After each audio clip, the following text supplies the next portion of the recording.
ಹಿರಿಯರು ಮತ್ತು ನಮ್ಮ ಶಾಲೆಯ ಪೋಷಕರಿಗೆ ಅತ್ಯಂತ ಆತ್ಮೀಯವಾಗಿ ಸ್ವಾಗತಿಸ್ತಾ ಇದ್ದೇವೆ. ಹಾಗೂ ಈ ಒಂದು ಲೆಕ್ಕ ಪರಿಶೋಧನಾ ಸಭೆಯ ಕಾರ್ಯಕ್ರಮಕ್ಕೆ ನಮ್ಮ ಶಾಲೆಯ SDMC ಅಧ್ಯಕ್ಷರಾದ ಶ್ರೀಯುತ ರಾಜೇಶ್ ಹಿರಿಮನೆ ಇವರು ಕೂಡ ಉಪಸ್ಥಿತರಿದ್ದಾರೆ. ಅವರು ಕೂಡ ಅತ್ಯಂತ ಆತ್ಮೀಯವಾಗಿ ಸ್ವಾಗತಿಸ್ತಾ ಇದ್ದೇನೆ. ಹಾಗೆ ಈ ಒಂದು ಲೆಕ್ಕ ಪರಿಶೋಧನಾ ಕಾರ್ಯಕ್ರಮದ ವ್ಯವಸ್ಥಾಪಕರಾಗಿರ್ತಕ್ಕಂಥ ಶ್ರೀಯುತ ನಾಗೇಶ್ ದೇವಿ ತಮ್ಮನ್ನು ಕೂಡ ಅತ್ಯಂತ ಆತ್ಮೀಯವಾಗಿ ಸ್ವಾಗತಿಸ್ತಾ ಇದ್ದೇನೆ. ಈ ಒಂದು ಕಾರ್ಯಕ್ರಮದಲ್ಲಿ ಉಪಸ್ಥಿತರಿರ್ತಕ್ಕಂಥ ಶ್ರೀಯುತ ದೇವೇಂದ್ರ ಪ್ರಸಾದ್ ಲೆಕ್ಕ ಪರಿಶೋಧಕರು ತಮ್ಮನ್ನು ಕೂಡ ಆತ್ಮೀಯವಾಗಿ ಸ್ವಾಗತಿಸ್ತಾ ಇದ್ದೇನೆ ಸರ್. ಈ ಒಂದು ಕಾರ್ಯಕ್ರಮದಲ್ಲಿ ನಮ್ಮ ನಗರ ಸಮೂಹ ಸಂಪನ್ಮೂಲ ವ್ಯಕ್ತಿಗಳಂತ ಶ್ರೀಯುತ ನಾಗರಾಜ್ ಬಿಡಿ ಸರ್ ತಮ್ಮನ್ನು ಕೂಡ ಅತ್ಯಂತ ಆತ್ಮೀಯವಾಗಿ ಸ್ವಾಗತಿಸ್ತಾ ಇದ್ದೇನೆ. ಶ್ರೀಮತಿ ರಮ್ಯಾ ದಿನೇಶ್ ಉಪಾಧ್ಯಕ್ಷರು ಶಾಲಾಭಿವೃದ್ಧಿ ಮತ್ತು ಮೇಲುಸ್ತುವಾರಿ ಸಮಿತಿ ಇವರಿಗೆ ತಮ್ಮನ್ನು ಕೂಡ ಈ ಒಂದು ಪರಿಶೋಧನಾ ಕಾರ್ಯಕ್ರಮಕ್ಕೆ ಅತ್ಯಂತ ಆತ್ಮೀಯವಾಗಿ ಸ್ವಾಗತಿಸ್ತಾ ಇದ್ದೇನೆ. ಶ್ರೀಮತಿ ಪ್ರಮೀಳಾ ಮುಖ್ಯ ಶಿಕ್ಷಕರು ತಮ್ಮನ್ನು ಕೂಡ ಈ ಒಂದು ಕಾರ್ಯಕ್ರಮಕ್ಕೆ ಆತ್ಮೀಯವಾಗಿ ಸ್ವಾಗತಿಸ್ತಾ ಇದ್ದೇನೆ. ಹಾಗೆ ಈ ಒಂದು ಕಾರ್ಯಕ್ರಮಕ್ಕೆ ನೆರೆದಿರ್ತಕ್ಕಂತಹ ಎಲ್ಲ ಪೋಷಕರು SDMC ಸದಸ್ಯರುಗಳಿಗೂ ಆತ್ಮೀಯವಾಗಿ ಸ್ವಾಗತಿಸ್ತಾ ಇದ್ದೇನೆ. ಹಾಗೆ ನಮ್ಮ ಶಾಲೆಯ ಶಿಕ್ಷಕ ವರ್ಗದವರಿಗೂ ಹಾಗೂ ವಿದ್ಯಾರ್ಥಿಗಳಿಗೆಲ್ಲರಿಗೂ ಕೂಡ ಈ ಒಂದು ಕಾರ್ಯಕ್ರಮಕ್ಕೆ ಸ್ವಾಗತಿಸ್ತಾ ಮುಂದಿನ ಕಾರ್ಯಕ್ರಮಕ್ಕೆ ಅನುವು ಮಾಡಿಕೊಡ್ತಾ ಇದ್ದೇನೆ. ಧನ್ಯವಾದಗಳು.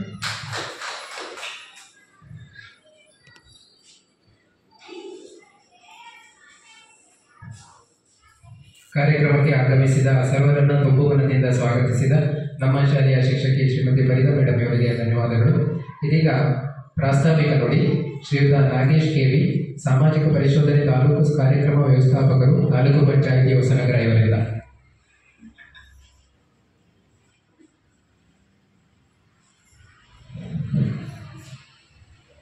ಎಲ್ಲರಿಗೂ ನಮಸ್ಕಾರ. 2023-24ನೇ ಸಾಲಿನ ಸಮಗ್ರ ಶಿಕ್ಷಣ ಯೋಜನೆಗೆ ಸಂಬಂಧಪಟ್ಟಂತೆ ನಾವು ಈ ದಿನ ಸಾಮಾಜಿಕ ಪರಿಶೋಧನೆ ಗ್ರಾಮ ಸಭೆಯನ್ನು ನಡೆಸ್ತಾ ಇರ್ತಕ್ಕಂಥದ್ದು. ಈ ಒಂದು ಸಭೆಯ ಅಧ್ಯಕ್ಷತೆಯನ್ನು ವಹಿಸಿರ್ತಕ್ಕಂಥ ಊರಿನ ಹಿರಿಯರೇ, SDMCಯ ಅಧ್ಯಕ್ಷರೇ, ಉಪಾಧ್ಯಕ್ಷರೇ ಹಾಗೂ SDMC ಎಲ್ಲ ಸದಸ್ಯರೇ, ಸಮೂಹ ಸಂಪನ್ಮೂಲ ವ್ಯಕ್ತಿಗಳೇ ಹಾಗೂ ಮುಖ್ಯ ಶಿಕ್ಷಕರೇ ಹಾಗೂ ಎಲ್ಲ ಶಿಕ್ಷಕರು ಇದ್ದಾರೆ ಹಾಗೂ ಎಲ್ಲ ಪೋಷಕರೇ, ಗ್ರಾಮಸ್ಥರೇ. ಬಹುಶಃ ಶಾಲೆಗಳಲ್ಲಿ ಈ ಸಾಮಾಜಿಕ ಪರಿಶೋಧನೆ ಅಂತಂದರೆ ನನಗೆ ಇದು ಹೊಸದಾಗಿ ಕಾಣಿಸ್ತಾ ಇದೆ. ಆದರೆ ಈ ಒಂದು ಸಾಮಾಜಿಕ ಪರಿಶೋಧನೆ ಅಂತಕ್ಕಂಥದ್ದು ನೀವು ಗ್ರಾಮ ಪಂಚಾಯತಿಗಳಿಗೆ ಭೇಟಿ ಮಾಡ್ತಾ ಇದ್ದರೆ ಪ್ರತಿ 6 ತಿಂಗಳಿಗೆ ಅಂದರೆ ಈಗ 1 ವರ್ಷಕ್ಕೆ ಒಂದ್ಸರಿ ಒಂದು ಸಾಮಾಜಿಕ ಪರಿಶೋಧನೆಯನ್ನು ನಾವು ಗ್ರಾಮ ಪಂಚಾಯತಿಗಳಲ್ಲಿ ಈಗಾಗಲೇ ಸುಮಾರು 2011ರಿಂದ ಕೂಡ ನಾವು ಅಲ್ಲಿ ನಡೆಸ್ತಾ ಇದ್ದೇವೆ. ಹಾಗಾಗಿ ನೀವು ಅಲ್ಲಿ ಭಾಗವಹಿಸಿದ್ರೆ ನಿಮಗೆ ಈ ಒಂದು ಸಾಮಾಜಿಕ ಪರಿಶೋಧನೆ ಅಂತಕ್ಕಂಥದ್ದು ಗೊತ್ತಿರುತ್ತೆ. ಈ ಶಾಲೆಗಳಲ್ಲಿ ನಾವು ಕಳೆದ ಬಾರಿಯಿಂದ ಅಂದರೆ 4-5 ವರ್ಷ ಆಯಿತು ಶಾಲೆಗಳಲ್ಲೂ ಕೂಡ ಸಾಮಾಜಿಕ ಪರಿಶೋಧನೆಯನ್ನು ನಡೆಸ್ತಾ ಇದ್ದೇವೆ. ಆದರೆ ಈ ಬಿಸಿ ಊಟಕ್ಕೆ ಸಂಬಂಧಪಟ್ಟಂತೆ ನಾವು ಕೆಲವೊಂದು ಶಾಲೆಗಳನ್ನು ಆಯ್ಕೆ ಮಾಡ್ಕೊಂಡ್ಬಿಟ್ಟು ತಾಲೂಕಿನಲ್ಲಿ 2 ಅಥವಾ 3 ಶಾಲೆಗಳನ್ನ ಆಯ್ಕೆ ಮಾಡಿಬಿಟ್ಟು ಸಾಮಾಜಿಕ ಪರಿಶೋಧನೆ ನಡೆಸಿಬಿಟ್ಟು ಸರ್ಕಾರಕ್ಕೆ ವರದಿಯನ್ನು ಈಗಾಗಲೇ 4-5 ವರ್ಷಗಳಿಂದ ನಾವು ಪರಿಶೋಧಿಸ್ತಾ ಬಂದಿದ್ದೀವಿ. ಆದರೆ ಕಳೆದ ಬಾರಿಯಿಂದ ನಾವು ಈ ಒಂದು ಸಮಗ್ರ ಶಿಕ್ಷಣ ಯೋಜನೆ ಏನಿದೆ ಅದನ್ನು ಕೂಡ ಸಾಮಾಜಿಕ ಪರಿಶೋಧನೆಗೆ ಒಳಪಡಿಸಬೇಕು ಅಂತಕ್ಕಂಥ ಸರ್ಕಾರದ ಆದೇಶ ಇತ್ತು. ಹಾಗಾಗಿ ಕಳೆದ ಬಾರಿ ನಾವು 20% ಶಾಲೆಗಳನ್ನು ಆಯ್ಕೆ ಮಾಡಿಕೊಂಡು ಸಾಮಾಜಿಕ ಪರಿಶೋಧನೆ ನಡೆಸಿ ಸರ್ಕಾರಕ್ಕೆ ವರದಿಯನ್ನು ಈಗಾಗಲೇ ಸಲ್ಲಿಸಿದ್ವಿ. ಹಾಗೆ ಈ ಸಾರಿಯೂ ಕೂಡ ಒಂದು 20% ಶಾಲೆಗಳನ್ನು ಅಂದರೆ ಒಂದು ಗ್ರಾಮ ಪಂಚಾಯಿತಿ 2 ಶಾಲೆಗಳನ್ನ ಆಯ್ಕೆ ಮಾಡ್ಕೊಂಡ್ಬಿಟ್ಟು ಸಾಮಾಜಿಕ ಪರಿಶೋಧನೆಯನ್ನು ನಡೆಸ್ತಾ ಇರ್ತಕ್ಕಂಥದ್ದು. ಸಾಮಾಜಿಕ ಪರಿಶೋಧನೆ ನಡೆಸ್ತಕ್ಕಂಥ ಪ್ರಮುಖ ಉದ್ದೇಶ ಏನು ಅಂತ ಅಂದರೆ, ಏನು ಸರ್ಕಾರ ಯಾವುದೇ ಒಂದು ಯೋಜನೆಯನ್ನು ಜಾರಿಗೆ ತಂದಾಗ ಅದು ತಳಮಟ್ಟದಲ್ಲಿ ಹೇಗೆ ನಿರ್ವಹಣೆ ಆಗ್ತಾ ಇದೆ ಅಂತಕ್ಕಂಥದ್ದನ್ನು ನಾವು ಸರ್ಕಾರಕ್ಕೆ ಇಲ್ಲಿ ಆಗ್ತಕ್ಕಂಥ ಕಾರ್ಯನಿರ್ವಹಣೆ ಬಗ್ಗೆ ವಾಸ್ತವವಾದಂಥ ಒಂದು ವರದಿಯನ್ನು ಸರ್ಕಾರಕ್ಕೆ ಸಲ್ಲಿಸ್ತಕ್ಕಂಥದ್ದು, ವಾಸ್ತವ ಪರಿಸ್ಥಿತಿಯನ್ನು ಅಲ್ಲಿಗೆ ನಾವು ಸರ್ಕಾರಕ್ಕೆ ತಿಳಿಸ್ತಕ್ಕಂಥದ್ದು ಸಾಮಾಜಿಕ ಪರಿಶೋಧನೆ. ಅಂದರೆ ಸಮಾಜದ ಮಧ್ಯದಲ್ಲಿ ನಾವು ಪರಿಶೀಲನೆಯನ್ನು ನಡೆಸಬೇಕು, ಸರ್ಕಾರಕ್ಕೆ ವರದಿಯನ್ನು ಸಲ್ಲಿಸಬೇಕಾಗಿದೆ.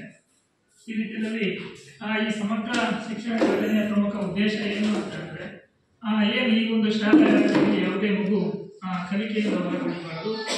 ಯಾರಾದರೂ ಮಕ್ಕಳು ಶಾಲೆಯಿಂದ ಹೊರಗಡೆರ್ತಕ್ಕಂಥ ಮಕ್ಕಳೇನಾದಿದ್ದರೆ ಅವರನ್ನು ಶಾಲೆಗೆ ಕರೆತರಬೇಕು ಅಂತಕ್ಕಂಥದ್ದು.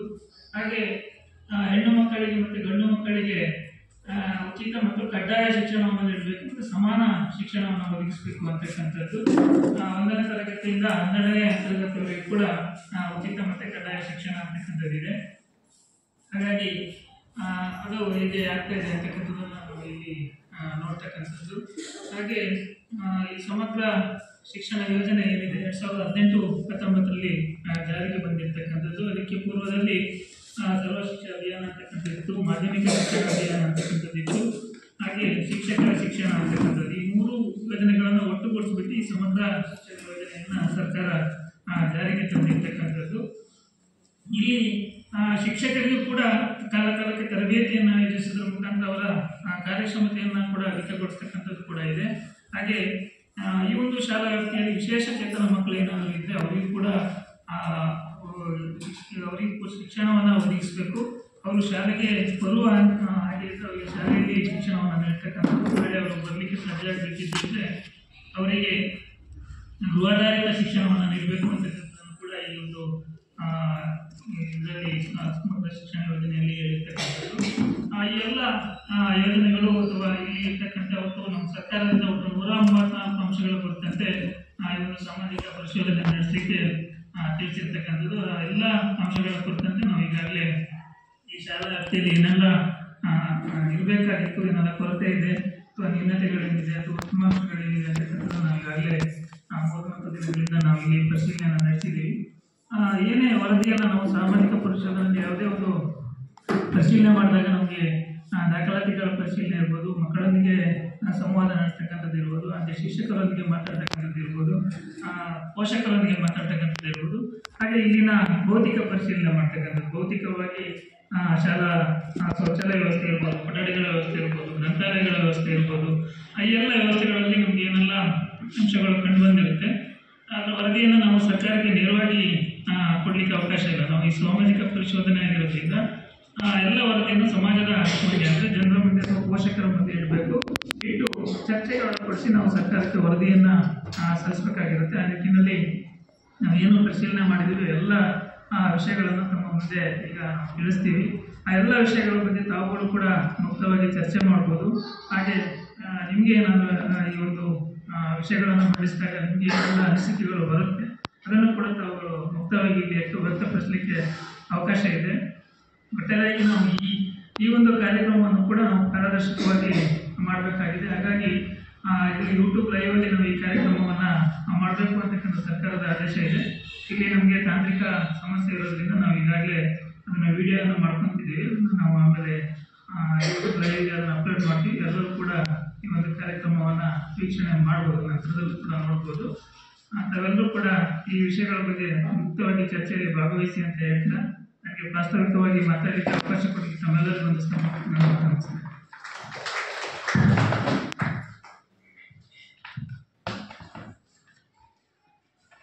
ಇದೊಂದು ಸಾಮಾಜಿಕ ಪರಿಶೋಧನೆ ಕಾರ್ಯಕ್ರಮದ ಕುರಿತಾಗಿರ್ತಕ್ಕಂಥ ಸಂಪೂರ್ಣವಾದ ಮಾಹಿತಿಯನ್ನು ನಮ್ಮೆಲ್ಲರಿಗೆ ಅಭಿವ್ಯಕ್ತಪಡಿಸಿದ ಶ್ರೀಯುತ ನಾಗೇಶ್ ಕೆವಿ, ಸಾಮಾಜಿಕ ಪರಿಶೋಧಕರು, ತಾಲೂಕು ಕಾರ್ಯಕ್ರಮ ವ್ಯವಸ್ಥಾಪಕರು, ತಾಲೂಕು ಪಂಚಾಯಿತಿ ಹೊಸನಗರ, ಇವರಿಗೆ ತುಂಬ ಹೃದಯದ ಧನ್ಯವಾದಗಳು. ಇದೀಗ ವರದಿ ಮಂಡನೆ. ಸುಮಾರು 3 ದಿನಗಳಿಂದ ನಮ್ಮ ಶಾಲೆಯಲ್ಲಿ ಸಾಮಾಜಿಕ ಪರಿಶೋಧನೆಗೆ ಸಂಬಂಧಪಟ್ಟಂತೆ ಒಂದು ದೊಡ್ಡದಾಗಿರ್ತಕ್ಕಂಥ ವರದಿಯನ್ನು ತಯಾರಿಸಿರ್ತಾರೆ ನಮ್ಮ ಸಂಪನ್ಮೂಲ ವ್ಯಕ್ತಿಗಳಾಗಿರ್ತಕ್ಕಂಥ ಶ್ರೀಯುತ ದೇವೇಂದ್ರಪ್ಪ ಸರ್ ಇವರು. ಈ ದಿನ ಆ ವರದಿಯನ್ನು ತಮ್ಮೆಲ್ಲರ ಮುಂದೆ ಮಂಡಿಸಲಿದ್ದಾರೆ. ವೇದಿಕೆಯನ್ನು ಅವರಿಗೆ ನಮಸ್ಕಾರ ಬಿಟ್ಕೊಡ್ತಾ ಇದ್ದೀನಿ.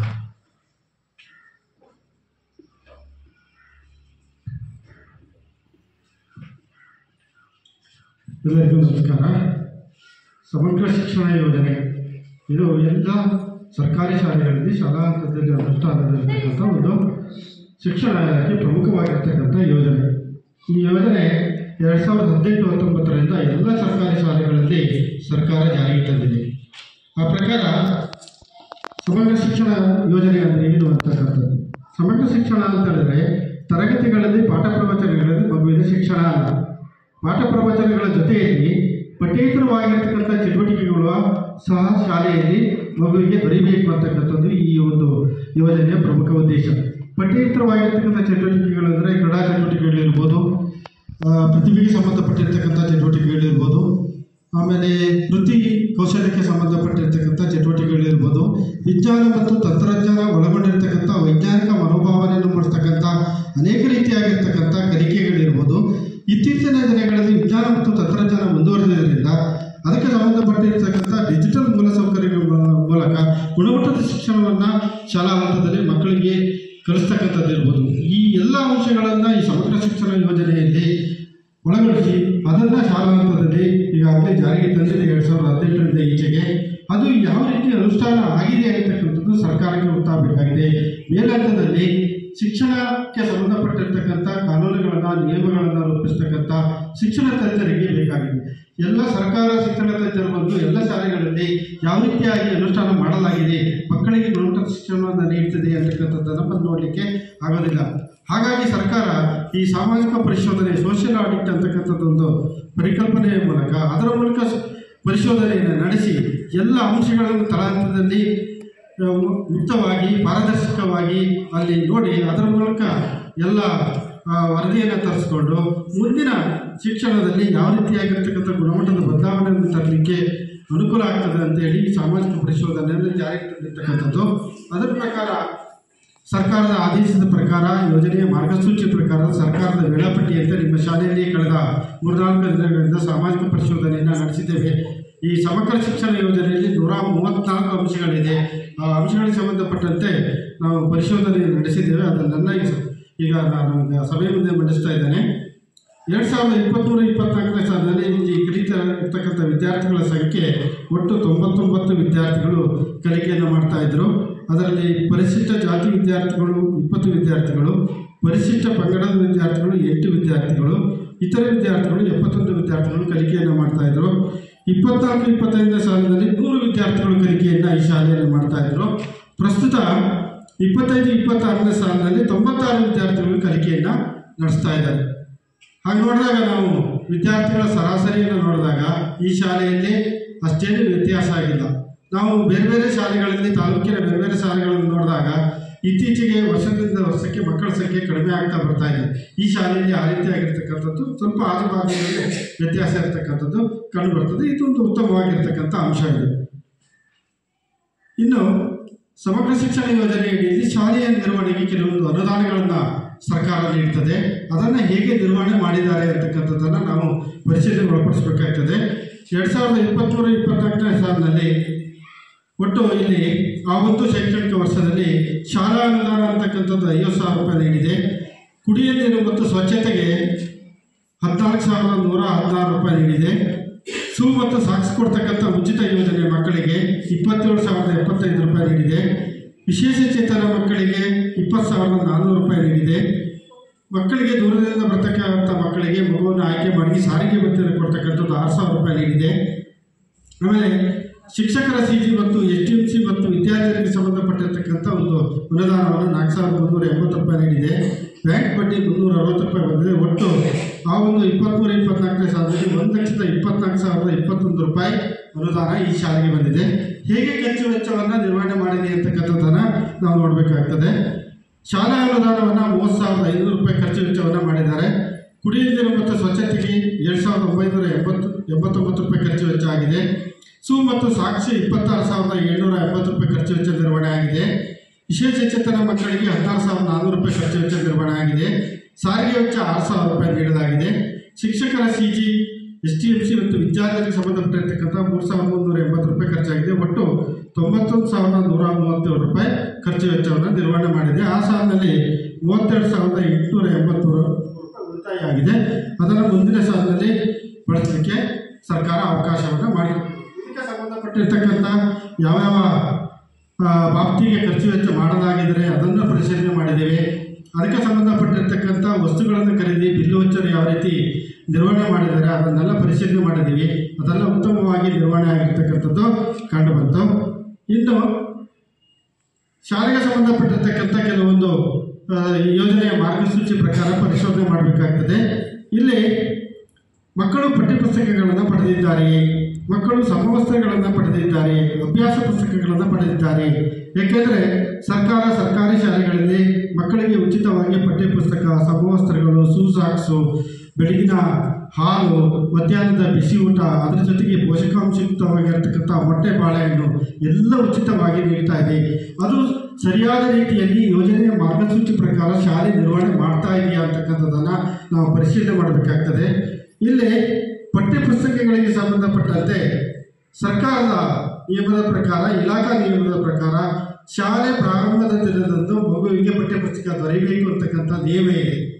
ಅದರ ಪ್ರಕಾರ ಎಲ್ಲ ಮಕ್ಕಳಿಗೂ ಯಾವುದೇ ತಾರತಮ್ಯ ಇಲ್ಲದೆ ಆ ನಿಯಮದ ಪ್ರಕಾರ ಇಲ್ಲಿ ನೋಡಿದರೆ ಇಲ್ಲಿ ಈ ವರ್ಷದ 2ನೇ ತರಗತಿಯ ಗಣಿತ ಭಾಗ 1 6 ಮಕ್ಕಳಿಗೆ ಸಿಕ್ಕಿಲ್ಲ. 7ನೇ ತರಗತಿಯ ಇಂಗ್ಲಿಷ್ ಪಾರ್ಟ್ 2 2 ಮಕ್ಕಳಿಗೆ ಸಿಕ್ಕಿಲ್ಲ ನಾವು ಪರಿಶೀಲನೆ ಮಾಡಿದಾಗ. ಹಾಗಾಗಿ ಇಲ್ಲಿ ಇಲಾಖಾ ನಿಯಮ ಉಲ್ಲಂಘನೆ ಆಗಿದೆ ಅಂತಕ್ಕಂಥದ್ದು ಕಂಡುಬಂತು. ಹಾಗೆ ಸಮವಸ್ತ್ರಗಳನ್ನು ನೀಡಿದ್ದಾರೆ, ಎಲ್ಲ ಮಕ್ಕಳಿಗೆ ದೊರೆತಿದೆ ಅಂತಕ್ಕಂಥದ್ದು ಅಭಿಪ್ರಾಯ ಬಂತು. ಮಕ್ಕಳಿಗೆ ವಿದ್ಯಾರ್ಥಿ ವೇತನ ಸಿಕ್ಕಿದೆ ಅಂತಕ್ಕಂಥದ್ದನ್ನು ಪರಿಶೀಲನೆ ಮಾಡಬೇಕಾಗ್ತದೆ. ಇಲ್ಲಿ ನಾವು ನೋಡಿದಾಗ SC ST ಸಂಬಂಧಪಟ್ಟಿರ್ತಕ್ಕಂಥ ಅಲ್ಪಸಂಖ್ಯಾತ ವಿದ್ಯಾರ್ಥಿಗಳಿಗೆ ಬಂದಿದೆ ಅಂತಕ್ಕಂಥ ಅಭಿಪ್ರಾಯವನ್ನು ಕೆಲವರು ಹೇಳಿದರು. ಇನ್ನು ಇತರೆ ವಿದ್ಯಾರ್ಥಿಗಳಿಗೆ ಯಾವುದೇ ವಿದ್ಯಾರ್ಥಿ ವೇತನ ಬಂದಿಲ್ಲ. ನಿಯಮಾನುಸಾರ ಅರ್ಹ ವಿದ್ಯಾರ್ಥಿಗಳಿಗೆ ಸಾರಿಗೆ ವ್ಯವಸ್ಥೆಯನ್ನು ನೀಡಲಾಗಿದೆ. ಬಹಳ ದೂರದಿಂದ 4-6 ಕಿಲೋಮೀಟರ್ನಿಂದ ಕಚ್ಚಾ ದಾರಿಯಲ್ಲಿ ಹೊಳೆಗಳನ್ನು ದಾಟಿ ಕಾಡು ದಾರಿಯಲ್ಲಿ ಬರ್ತಕ್ಕಂಥ ಮಕ್ಕಳನ್ನು ಆಯ್ಕೆ ಮಾಡಿ ಸರ್ಕಾರಕ್ಕೆ ಅಥವಾ ಇಲಾಖೆಗೆ ಪ್ರಸ್ತಾವನೆ ಕಳಿಸಿದರೆ ಅಂಥ ಮಕ್ಕಳಿಗೆ ವರ್ಷಕ್ಕೆ 6,000 ರೂಪಾಯಿ ಸಾರಿಗೆ ವೆಚ್ಚವನ್ನು ಕೊಡ್ತಕ್ಕಂಥ ಒಂದು ಯೋಜನೆ ಇದೆ. ಅದರ ಪ್ರಕಾರ ನಿಮ್ಮ ಶಾಲೆಯಲ್ಲಿ ಲಿಖಿತ್ ಅಂತಕ್ಕಂಥ 7ನೇ ತರಗತಿ, ಲಿಖಿತ್ ಅಂತಕ್ಕಂಥ 4ನೇ ತರಗತಿ 2 ವಿದ್ಯಾರ್ಥಿಗಳಿಗೆ 6,000 ರೂಪಾಯಿ ಬಂದಿರತಕ್ಕಂಥದ್ದು, ಮತ್ತು ಯಾವುದೇ ವಿದ್ಯಾರ್ಥಿಗಳಿಗೆ ಬಂದಿಲ್ಲ. ಸಾಕಷ್ಟು ಶಿಕ್ಷಕರು ಈ ಒಂದು ಪ್ರಾಥಮಿಕ ಶಾಲೆಯಲ್ಲಿ ಇದ್ದಾರೆ ಅಂತಕ್ಕಂಥದ್ದು. ಯೋಜನೆಯ ಪ್ರಕಾರ 30 ವಿದ್ಯಾರ್ಥಿಗಳಿಗೆ ಒಬ್ಬ ಶಿಕ್ಷಕರು ಅಂತಕ್ಕಂಥದ್ದು, 30:1 ಅಂತಕ್ಕಂಥದ್ದು ಅದರ ಪ್ರಕಾರ ಇದ್ದಾರೆ ಅಂತಕ್ಕಂಥದ್ದು. ಇಲ್ಲಿ ಕಿರಿಯ ಪ್ರಾಥಮಿಕ ಶಾಲೆಯಲ್ಲಿ 68 ಮಕ್ಕಳಿದ್ದಾರೆ, 3 ಶಿಕ್ಷಕರಿದ್ದಾರೆ. ಹಿರಿಯ ಪ್ರಾಥಮಿಕ ಶಾಲೆಯಲ್ಲಿ 28 ಮಕ್ಕಳಿದ್ದಾರೆ, 2 ಶಿಕ್ಷಕರೇ. ನಿಯಮ ಪಾಲನೆ ಆಗಿದೆ ಇಲ್ಲಿ. ಆಮೇಲೆ ಶಾಲೆಯಲ್ಲಿ ಕಲಾ ಶಿಕ್ಷಕರು, ಆರೋಗ್ಯ ಮತ್ತು ದೈಹಿಕ ಶಿಕ್ಷಕರು ಇದ್ದಾರೆ ಅಂತಕ್ಕಂಥದ್ದನ್ನು ನೋಡಬೇಕಾಗ್ತದೆ. ಯಾವುದೇ ಶಿಕ್ಷಕರಿಲ್ಲ. ವೃತ್ತಿ ಶಿಕ್ಷಕರಿದ್ದಾರೆ ಅಂತಕ್ಕಂಥದ್ದು ಯಾವುದೇ ಶಿಕ್ಷಕರಿಲ್ಲ. ಆಮೇಲೆ ಒಂದು ಶಾಲೆ ಅಂತ ಹೇಳಿದ್ರೆ ಪೂರ್ಣಾವಧಿಯ ಮುಖ್ಯ ಶಿಕ್ಷಕರನ್ನು ಹೊಂದಿರಬೇಕು ಅಂತಕ್ಕಂಥದ್ದು ಯೋಜನೆಯ ನಿಯಮ. ಅದು ಈ ಶಾಲೆಯಲ್ಲಿ ಪೂರ್ಣಾವಧಿಯ ಮುಖ್ಯ ಶಿಕ್ಷಕರಿಲ್ಲ. ಒಂದು ಶಾಲೆ ಒಂದು ಶೈಕ್ಷಣಿಕ ವರ್ಷದಲ್ಲಿ ಕನಿಷ್ಠ ಹಿರಿಯ ಪ್ರಾಥಮಿಕ ಶಾಲೆ 220 ಕೆಲಸ ದಿನಗಳನ್ನು ಕಡ್ಡಾಯವಾಗಿ ನಿರ್ವಹಣೆ ಮಾಡಲೇಬೇಕು ಅಂತಕ್ಕಂಥ ನಿಯಮ ಇದೆ. ಅದರ ಪ್ರಕಾರ ಈ ಶಾಲೆಯಲ್ಲಿ ಎಷ್ಟು ದಿನ ನಡೆದಿದೆ ಅಂತಕ್ಕಂಥ ದಾಖಲಾತಿ ಪರಿಶೀಲನೆ ಮಾಡಿದ್ವಿ. 245 ದಿನಗಳು ನಡೆದಿರ್ತಕ್ಕಂಥದ್ದು ಕಂಡುಬಂತು. ಆಮೇಲೆ ಸದರಿ ಶಾಲೆಯಿಂದ ಹಿಂದಿನ ಮಾಹಿತಿಗಳಲ್ಲಿ ವಿದ್ಯಾರ್ಥಿಗಳ ಸರಾಸರಿ ಹಾಜರಾತಿ 80 ಮತ್ತು ಅದಕ್ಕಿಂತ ಹೆಚ್ಚಿದೆ ಅಂತಕ್ಕಂಥದ್ದನ್ನು ಪರಿಶೀಲನೆ ಮಾಡಬೇಕಾಗ್ತದೆ. ಯಾಕೆಂದರೆ ಮಕ್ಕಳು ಗುಣಮಟ್ಟದ ಶಿಕ್ಷಣವನ್ನು ಶಾಲೆಯಲ್ಲಿ ಪಡೆಯಬೇಕಾದ್ರೆ ಮಕ್ಕಳ ಹಾಜರಾತಿ ಅತ್ಯಂತ ಪ್ರಮುಖವಾಗಿರ್ತಕ್ಕಂಥದ್ದು.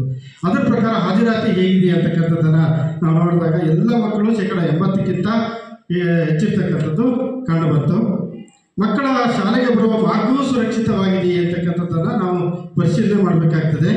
ಇಲ್ಲಿ ನಾವು ನೋಡಿದಾಗ ಇಲ್ಲಿ ಟೀನಾ ಬಾಲ್ಯ ಅಂತಕ್ಕಂಥದ್ದು 4ನೇ ತರಗತಿ, ಕ್ಯಾರಲ್ ಅಂತಕ್ಕಂಥದ್ದು 1ನೇ ತರಗತಿ, ಸೃಜನ್ 4ನೇ ತರಗತಿ, ಸುಬ್ರಹ್ಮಣ್ಯ 6ನೇ ತರಗತಿ. ಈ ಒಂದು 4 ಮಕ್ಕಳ ಶಾಲೆಗೆ ಬರುವ ಬಾರಿ ಸುರಕ್ಷಿತವಾಗಿಲ್ಲ ಅಂತಕ್ಕಂಥದ್ದು ಅಭಿಪ್ರಾಯ ಬಂತು. ಅದೇ ರೀತಿ ನಾವು ವರದಿಯಲ್ಲಿ ಅದನ್ನು ಕಳಿಸ್ತಾ ಇದ್ದೇವೆ. ಆಮೇಲೆ ಮಕ್ಕಳನ್ನು ಅವರ ವಯಸ್ಸಿಗೆ ಅನುಗುಣವಾಗಿ ತರಗತಿಗಳಿಗೆ ದಾಖಲಾತಿ ಮಾಡಿಕೊಳ್ಳಲಾಗಿದೆಯೇ? ಸರ್ಕಾರದ ನಿಯಮ 5 ವರ್ಷ 6 ತಿಂಗಳು 8 ತಿಂಗಳು ಆಮೇಲೆ 6 ವರ್ಷನೋ ಅಥವಾ ಏನು ಅಂತಕ್ಕಂಥದ್ದು ನಿಗದಿಗೆ ಸರಿಯಾಗಿ ದಾಖಲಾತಿ ಮಾಡಿಕೊಳ್ಬೇಕಾಗ್ತದೆ. ಅದೇ ರೀತಿ ಮಾಡಿದ್ದೀವಿ ಅಂತಕ್ಕಂಥದ್ದು ಅಭಿಪ್ರಾಯ ಬಂತು. ಆಮೇಲೆ ಸೂಕ್ತ ದಾಖಲೆಗಳಿಲ್ಲದ ಕಾರಣ ಶಾಲಾ ದಾಖಲಾತಿಯನ್ನು ನಿರಾಕರಿಸಲಾಗಿದೆ.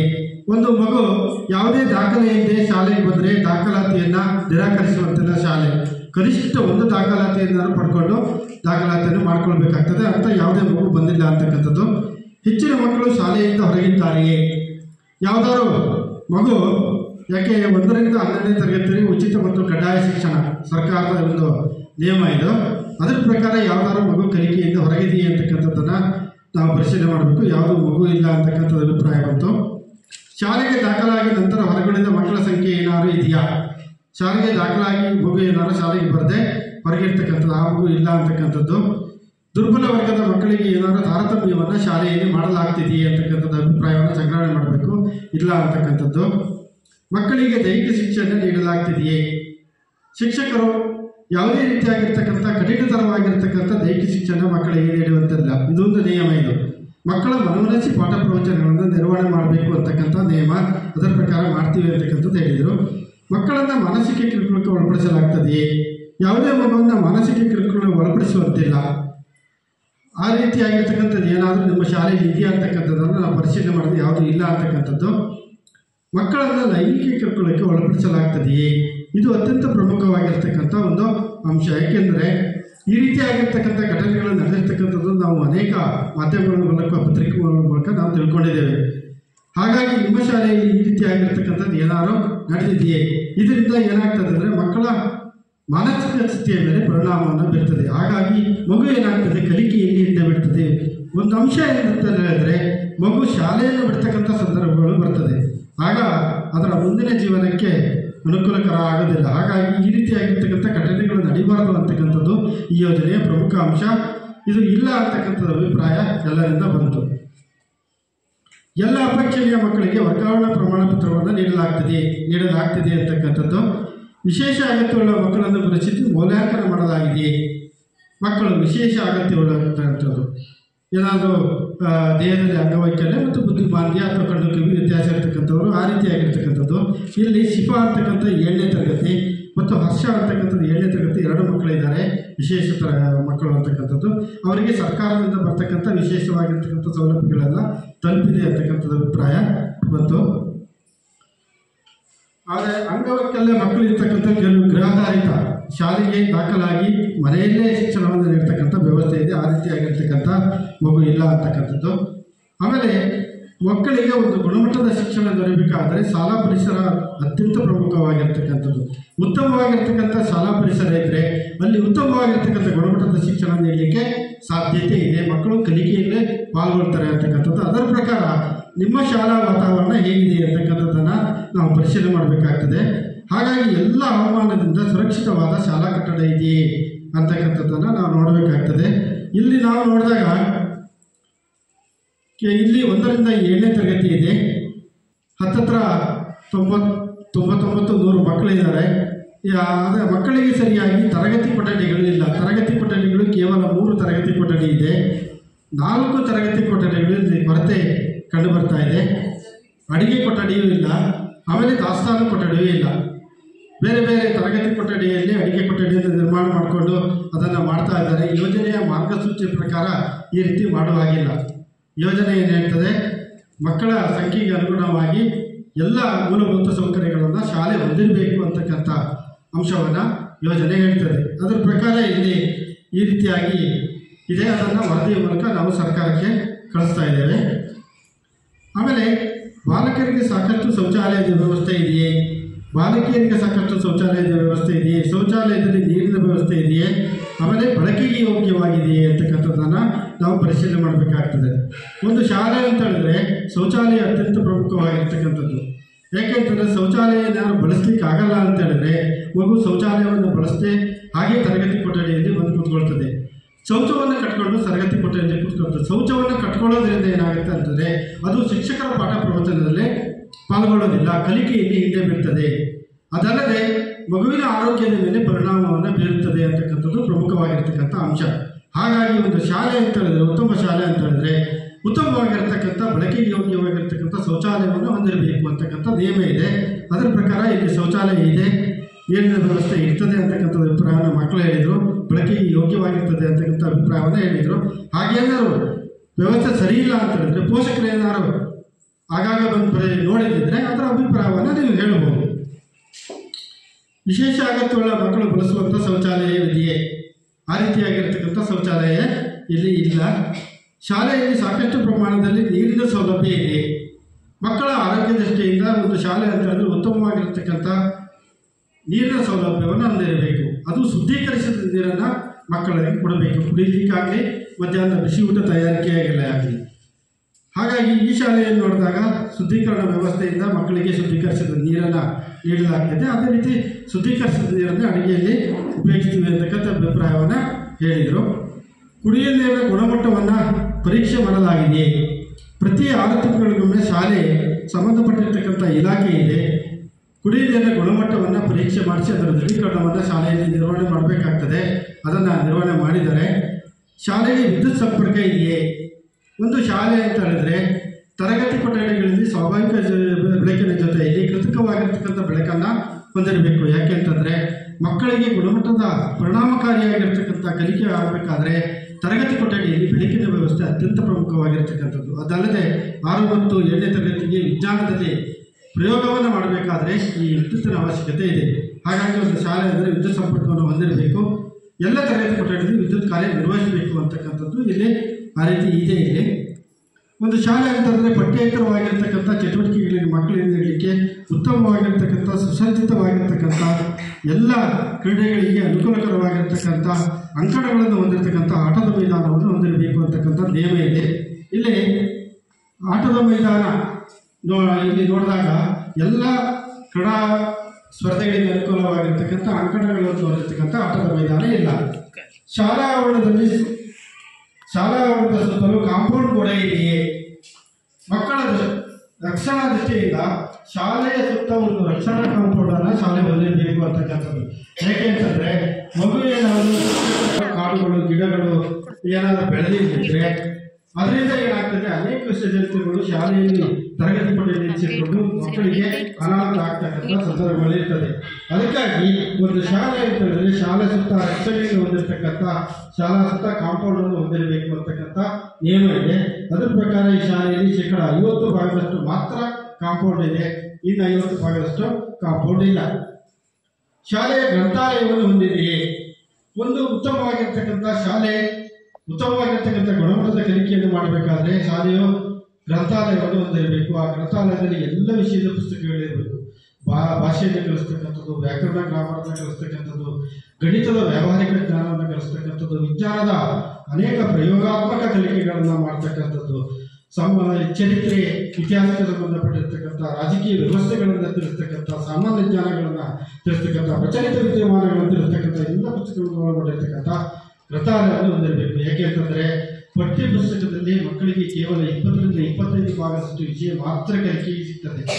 ಉಳಿದಿರ್ತಕ್ಕಂಥ ಎಲ್ಲ ವಿಷಯಗಳನ್ನು ಮಗು ಗ್ರಂಥಾಲಯದ ಪುಸ್ತಕಗಳನ್ನು ಓದಿ ಜ್ಞಾನವನ್ನು ಪಡ್ಕೊಳ್ಬೇಕಾಗ್ತದೆ. ಆ ಜ್ಞಾನವನ್ನು ಪಡ್ಕೊಂಡ್ರೆ ಮುಂದೆ ಅವರಿಗೆ ಮುಂದಿನ ವಿದ್ಯಾಭ್ಯಾಸಕ್ಕೆ ಅನುಕೂಲ ಆಗ್ತದೆ. ಮುಂದೆ ಯಾಕೆಂದರೆ ಸ್ಪರ್ಧಾತ್ಮಕ ಪರೀಕ್ಷೆಗಳನ್ನು ಮಗು ಎದುರಿಸಬೇಕಾಗ್ತದೆ. ಅನೇಕ ಪದವಿಗಳನ್ನು ಪಡೆಯಬೇಕಾದ್ರೆ, ಉದ್ಯೋಗಗಳನ್ನು ಪಡೆಯಬೇಕಾದ್ರೆ ಸ್ಪರ್ಧೆಯ ಮೂಲಕ ಮಗುವನ್ನು ಅದರ ಅನುಕೂಲತೆಯನ್ನು ಪಡ್ಕೋಬೇಕಾಗ್ತದೆ. ಹಾಗಾಗಿ ಈಗ ಈ ಎಲ್ಲ ಸೌಲಭ್ಯಗಳನ್ನು ಗ್ರಂಥಾಲಯದ ಪುಸ್ತಕಗಳನ್ನು ಓದಿ ಜ್ಞಾನವನ್ನು ಈಗಲೇ ಪಡ್ಕೊಂಡ್ರೆ ಮುಂದೆ ಮಗುವಿಗೆ ಅನುಕೂಲ ಆಗ್ತದೆ ಅಂತಕ್ಕಂಥ ದೃಷ್ಟಿಯಿಂದ ಉತ್ತಮವಾಗಿರ್ತಕ್ಕಂಥ ಗ್ರಂಥಾಲಯವನ್ನು ಹೊಂದಿರಬೇಕು ಅಂತಕ್ಕಂಥದ್ದು. ಇಲ್ಲಿ 750 ಇನ್ನು ಒಟ್ಟು 1000 ಪುಸ್ತಕಗಳು ಹೊಂದಿರತಕ್ಕಂಥ ಗ್ರಂಥಾಲಯ ಇದೆ. ಎಲ್ಲ ಓದ್ತೀವಿ, ಎಲ್ಲ ವಿಷಯದ ಪುಸ್ತಕಗಳು ಇದೆ ಅಂತಕ್ಕಂಥ ಅಭಿಪ್ರಾಯವನ್ನು ಹೇಳಿದರು. ಆಮೇಲೆ ಮಕ್ಕಳಿಗೆ ಕ್ರೀಡಾ ಸಾಮಗ್ರಿಗಳು ಶಾಲೆಯಲ್ಲಿ ಇದೆ ಅಂತಕ್ಕಂಥದ್ದು. ಕ್ರೀಡಾ ಸಾಮಗ್ರಿಗಳನ್ನು ಮಕ್ಕಳಿಗೆ ನೀಡಲಾಗ್ತಿದೆ ಅಂತಕ್ಕಂಥದ್ದು ನೀಡ್ತಾರೆ. ಎಲ್ಲ ತರಗತಿಗಳಲ್ಲಿ ಬೋಧನಾ ಕಲಿಕಾ ಸಾಮಗ್ರಿಗಳು ಲಭ್ಯ ಇದೆ ಅಂತಕ್ಕಂಥದ್ದು. ಬೋಧನಾ ಕಲಿಕಾ ಸಾಮಗ್ರಿಗಳನ್ನು ಉಪಯೋಗಿಸಿಕೊಂಡು ಶಿಕ್ಷಕರು ಪಾಠ ಪ್ರವಚನಗಳನ್ನು ನಿರ್ವಹಣೆ ಮಾಡಬೇಕು. ಅದರಿಂದ ಮಕ್ಕಳಿಗೆ ಪರಿಣಾಮಕಾರಿಯಾಗಿರ್ತಕ್ಕಂಥ ಕಲಿಕೆ ಆಗ್ತಕ್ಕಂಥದ್ದು ಮಾಡ್ತೀವಿ ಅಂತಕ್ಕಂಥದ್ದು ಹೇಳಿದರು. ಆಮೇಲೆ ಡಿಜಿಟಲ್ ಮೂಲಸೌಕರ್ಯಗಳು ಲಭ್ಯವಿದೆ. ಮಕ್ಕಳಿಗೆ ಇತ್ತೀಚಿನ ಒಂದು ವ್ಯವಸ್ಥೆಯಲ್ಲಿ ವಿಜ್ಞಾನ ಮತ್ತು ತಂತ್ರಜ್ಞಾನ ಒಳಗೊಂಡಿರ್ತಕ್ಕಂಥ, ಈಗ ಇನ್ನು ತಂತ್ರಾಂಶಗಳನ್ನು ಒಳಗೊಂಡಿರ್ತಕ್ಕಂಥ ಅನೇಕ ವೈಜ್ಞಾನಿಕವಾಗಿರ್ತಕ್ಕಂಥ ಕಲಿಕೆಗಳು ಆಗ್ತಾ ಇದೆ. ಅದಕ್ಕಾಗಿ ಏನಾಗಬೇಕು, ಶಾಲೆ ಡಿಜಿಟಲ್ ಮೂಲಸೌಕರ್ಯಗಳನ್ನು ಹೊಂದಿರಬೇಕು. ಆಗ ಮಾತ್ರ ತಂತ್ರಜ್ಞಾನಯುಕ್ತವಾಗಿರ್ತಕ್ಕಂಥ ವೈಜ್ಞಾನಿಕವಾಗಿರ್ತಕ್ಕಂಥ ಗುಣಮಟ್ಟದ ಶಿಕ್ಷಣ ಮಕ್ಕಳಿಗೆ ನೀಡಲಿಕ್ಕೆ ಸಾಧ್ಯತೆ ಇದೆ ಅಂತಕ್ಕಂಥದ್ದು. ಹಾಗಾಗಿ ಒಂದು ಶಾಲೆ ಅಂತಂದರೆ ಕಂಪ್ಯೂಟರ್ಗಳನ್ನು ಹೊಂದಿರಬೇಕು, ಲ್ಯಾಪ್ಟಾಪ್ಗಳು ಇರಬೇಕು, ಪ್ರೊಜೆಕ್ಟರ್ಗಳು ಇರಬೇಕು, ಸ್ಮಾರ್ಟ್ ಬೋರ್ಡ್ಗಳು ಇರಬೇಕು, ಸ್ಮಾರ್ಟ್ ಟಿವಿಗಳಿರಬೇಕು. ಇದರ ಮೂಲಕ ಅನೇಕ ರೀತಿಯಾಗಿರ್ತಕ್ಕಂಥ ಪಾಠ ಬೋಧನೆಯನ್ನು ಮಾಡಲಿಕ್ಕೆ ಅವಕಾಶ ಇದೆ. ಆಗ ಮಕ್ಕಳಿಗೆ ಉತ್ತಮವಾಗಿರ್ತಕ್ಕಂಥ ವೈಜ್ಞಾನಿಕವಾಗಿರ್ತಕ್ಕಂಥ ಗುಣಮಟ್ಟದ ಕಲಿಕೆ ಆಗೋದ್ರಿಂದ ಮಕ್ಕಳು ಹೆಚ್ಚಿನ ಜ್ಞಾನವನ್ನು ಪಡೆಯಲಿಕ್ಕೆ ಆಗ್ತದೆ ಅಂತಕ್ಕಂಥದ್ದು. ಇಲ್ಲಿ ನೋಡಿದ್ರೆ ಯಾವುದೇ ಕಂಪ್ಯೂಟರ್ಗಳಿಲ್ಲ, ಲ್ಯಾಪ್ಟಾಪ್ಗಳಿಲ್ಲ, ಪ್ರೊಜೆಕ್ಟರ್ ಮಾತ್ರ ಒಂದಿದೆ. ಅದು ಮಕ್ಕಳಿಗೆ ಪಾಠ ಪ್ರವಚನ ನಿರ್ವಹಣೆ ಆಗ್ತದೆ ಅಂತಕ್ಕಂಥದ್ದು. ಸ್ಮಾರ್ಟ್ ಬೋರ್ಡ್ಗಳಿಲ್ಲ, ಸ್ಮಾರ್ಟ್ ಟಿವಿಗಳಿಲ್ಲ. ಇವುಗಳೆಲ್ಲ ಇದ್ದರೆ ಏನಾಗ್ತದೆ ಅಂತ ಹೇಳಿದ್ರೆ ಮಕ್ಕಳಿಗೆ ಉತ್ತಮವಾಗಿರ್ತಕ್ಕಂಥ ಪಠ್ಯದಲ್ಲಿ ಬರದೇ ಇರತಕ್ಕಂಥ, ಪಠ್ಯದಿಂದ ಹೊರಗಡೆ ಇರ್ತಕ್ಕಂಥ ಅನೇಕ ವಿಷಯಗಳನ್ನು ನಮ್ಮ ಒಂದು ಸಾಧನಗಳ ಮೂಲಕ ಡೌನ್ಲೋಡ್ ಮಾಡಿಕೊಂಡು ಅವುಗಳನ್ನು ಅದರಲ್ಲಿ ಮಕ್ಕಳಿಗೆ ಪಾಠ ಪ್ರವಚನಗಳನ್ನು ಮಾಡ್ತಕ್ಕಂಥ ಅನುಕೂಲತೆ ಇರ್ತದೆ. ಮಕ್ಕಳಿಗೆ ಹೆಚ್ಚಿನ ಜ್ಞಾನವನ್ನು ನೀಡ್ತಕ್ಕಂಥ ಅನುಕೂಲತೆಗಳು ಇರ್ತದೆ. ಈ ಶಾಲೆಯಲ್ಲಿ ಆ ರೀತಿಯಾಗಿರ್ತಕ್ಕಂಥದ್ದು ಇಲ್ಲ. ಆಮೇಲೆ ಬ್ಯಾಗ್ ರಹಿತ ದಿನವನ್ನು ಜಾರಿ ಮಾಡಲಾಗಿದೆ.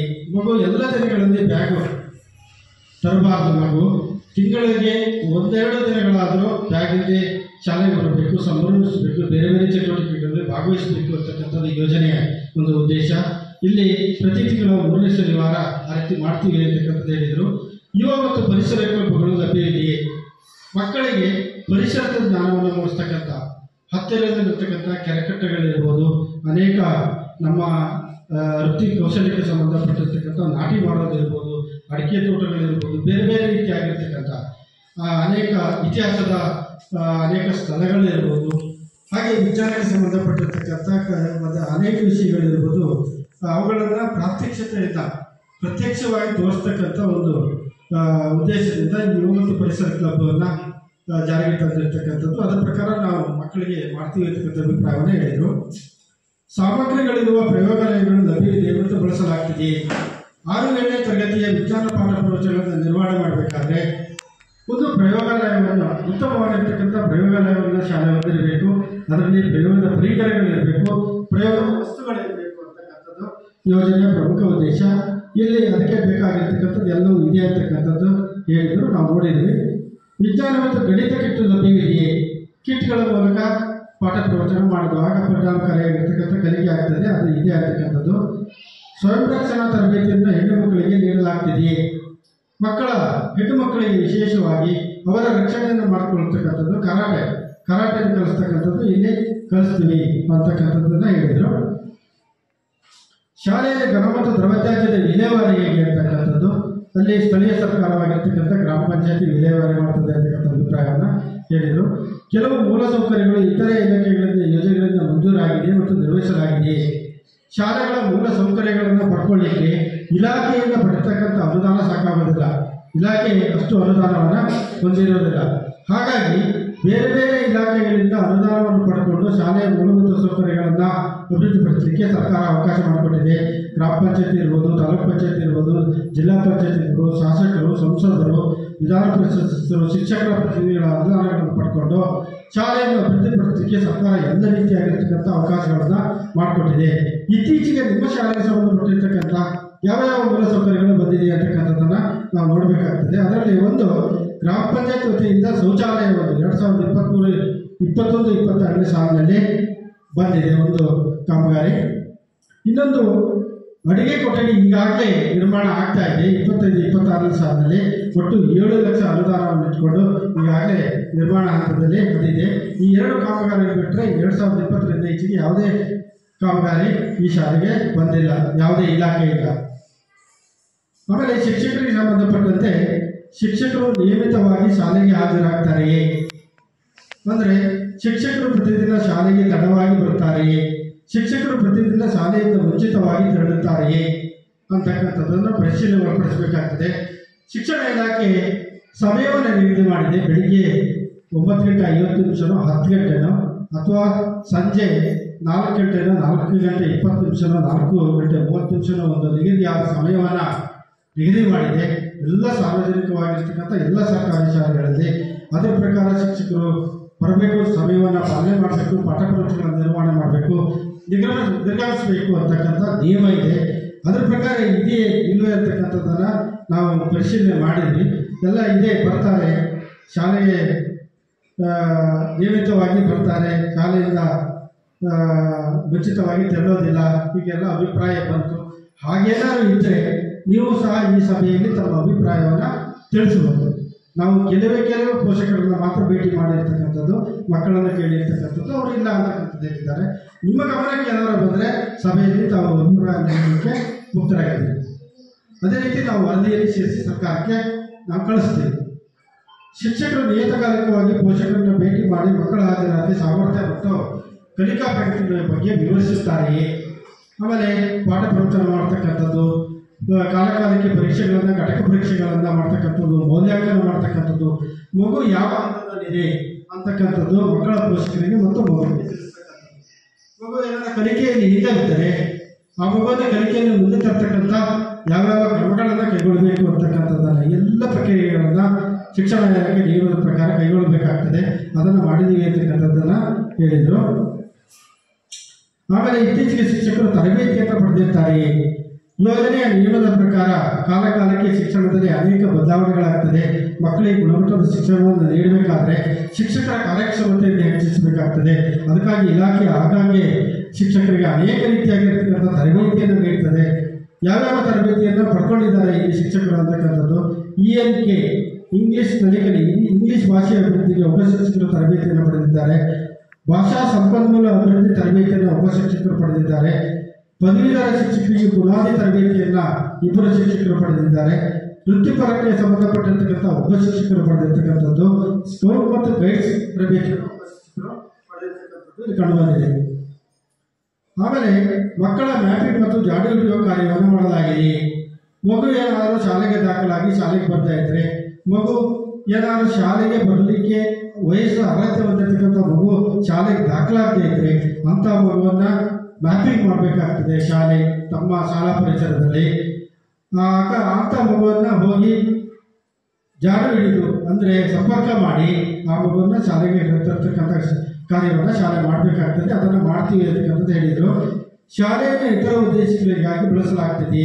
ಶಾಲೆಯನ್ನು ಯಾವುದೇ ರಾಜಕೀಯವಾಗಿರ್ತಕ್ಕಂಥ ಸಾಮಾಜಿಕವಾಗಿರ್ತಕ್ಕಂಥ ಇತರ ಚಟುವಟಿಕೆಗಳಿಗೆ ಶಾಲೆಯನ್ನು ಬಳಸುವಂಗಿಲ್ಲ.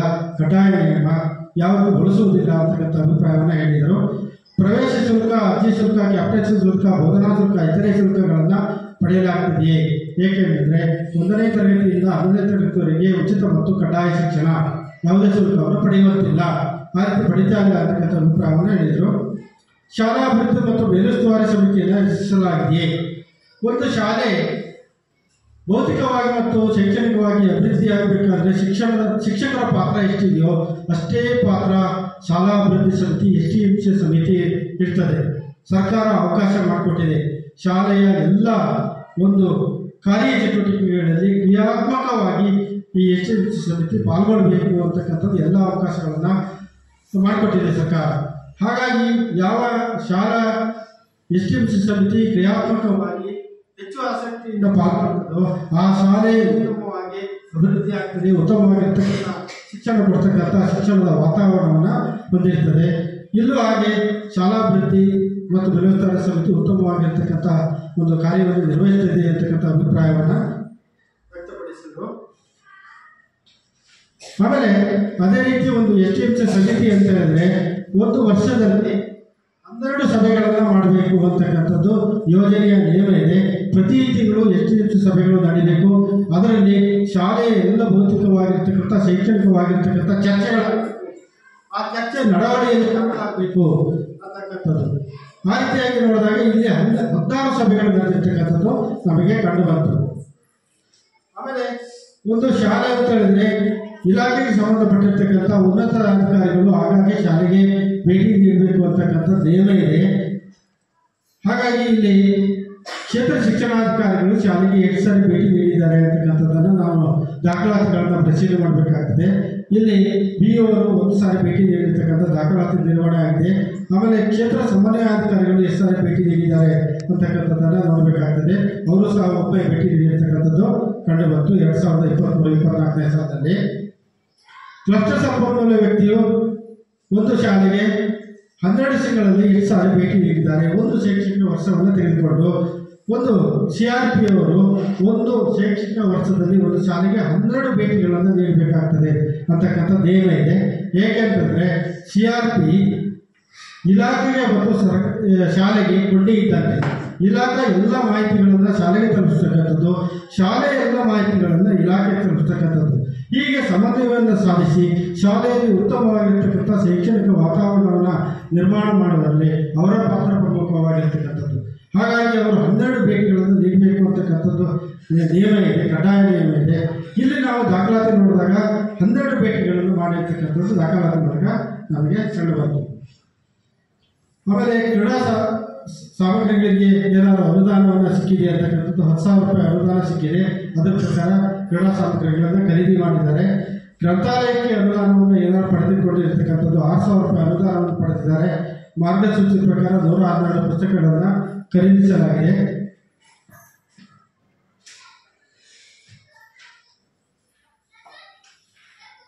ಆಮೇಲೆ ಶಾಲೆಯ ಮಕ್ಕಳ ರಕ್ಷಣಾ ದೃಷ್ಟಿಯಿಂದ ಶಾಲಾ ಸುರಕ್ಷತಾ ಸಮಿತಿಯನ್ನು ರಚನೆ ಮಾಡಬೇಕು. ಅದರಲ್ಲಿ 5-6 ಜನ ಪೋಷಕರು, ಒಬ್ಬ ಶಿಕ್ಷಕರು ಇರಬೇಕಾಗ್ತದೆ. ಮಕ್ಕಳಿಗೆ ಏನಾದರೂ ಆರೋಗ್ಯದಲ್ಲಿ ಬೇರೆ ರೀತಿ ತೊಂದರೆ ಆದಾಗ ಆ ಸಮಿತಿ ಕ್ರಿಯಾತ್ಮಕವಾಗಿ ಭಾಗವಹಿಸ್ತಕ್ಕಂಥದ್ದು ಅದನ್ನು ರಚನೆ ಮಾಡಿದ್ದಾರೆ. ಆಮೇಲೆ ಏನಾದರೂ ಶಾಲೆಯಲ್ಲಿ ಯಾವುದಾದ್ರು ದೂರುಗಳಿದ್ದರೆ ಸಲ್ಲಿಸಲಿಕ್ಕೆ ದೂರು ಪಟ್ಟಿಗೆಯನ್ನು ನಿರ್ವಹಣೆ ಮಾಡಬೇಕು, ಅದನ್ನು ನಿರ್ವಹಣೆ ಮಾಡಿದ್ದಾರೆ. ಶಾಲಾ ಸುರಕ್ಷಾ ಪ್ರತಿಜ್ಞೆಯನ್ನು ಪ್ರದರ್ಶನ ಮಾಡಲಾಗಿದೆ, ಅದನ್ನು ಮಾಡಿದ್ದಾರೆ. ವಿದ್ಯುತ್ ತಂತಿಗಳನ್ನು ಮತ್ತು ಕೇಬಲ್ಗಳನ್ನು ಸರಿಯಾದ ಅರ್ಥಿನೊಂದಿಗೆ ಇನ್ಸುಲೇಟ್ ಮಾಡಲಾಗಿದೆ ಮತ್ತು ಮಕ್ಕಳು ತಲುಪುವ ಹತ್ತಿರದಲ್ಲಿ ಇರುತ್ತದೆಯೇ? ವಿದ್ಯುತ್ ತಂತಿಗಳೇನಾದರೂ ಶಾಲೆಯ ಪರಿಸರದಲ್ಲಿ ಮಕ್ಕಳು ತಲುಪುವ ಅಂತರದಲ್ಲಿ, ಆಮೇಲೆ ತರಗತಿ ಕೊಠಡಿಯಲ್ಲಿ ಏನಾದರೂ ಮಕ್ಕಳು ಕೈಗಿಟ್ಟುವ ಅಂತರದಲ್ಲಿದ್ದರೆ ಮಕ್ಕಳಿಗೆ ಅಪಾಯ ಆಗ್ತಕ್ಕಂಥ, ಜೀವಕ್ಕೆ ಅಪಾಯ ಆಗ್ತಕ್ಕಂಥ ಸಂದರ್ಭಗಳಿರ್ತದೆ. ಅದನ್ನು ಶಿಕ್ಷಕರು ಆಗಾಗ್ಗೆ ಪರಿಶೀಲನೆ ಮಾಡಬೇಕಾಗ್ತದೆ. ಆ ರೀತಿಯಾಗಿರ್ತಕ್ಕಂಥದ್ದು ನಾವು ಸಹ ನೋಡಿದ್ವಿ. ಎಲ್ಲೂ ಆ ರೀತಿಯಾಗಿರ್ತಕ್ಕಂಥದ್ದು ಇಲ್ಲ ಅಂತಕ್ಕಂಥ ಅಭಿಪ್ರಾಯ ಇತ್ತು. ಆಮೇಲೆ ಶಾಲೆಯಲ್ಲಿ ಜಾತಿ, ಲಿಂಗ, ಭಾಷೆಗಳಿಗೆ ಸಂಬಂಧಪಟ್ಟ ತಾರತಮ್ಯ ಹೆಚ್ಚುಗಳ ಕುರಿತು ಮೇಲ್ವಿಚಾರಣೆ ನಡೆಸಲಾಗ್ತದೆಯೇ?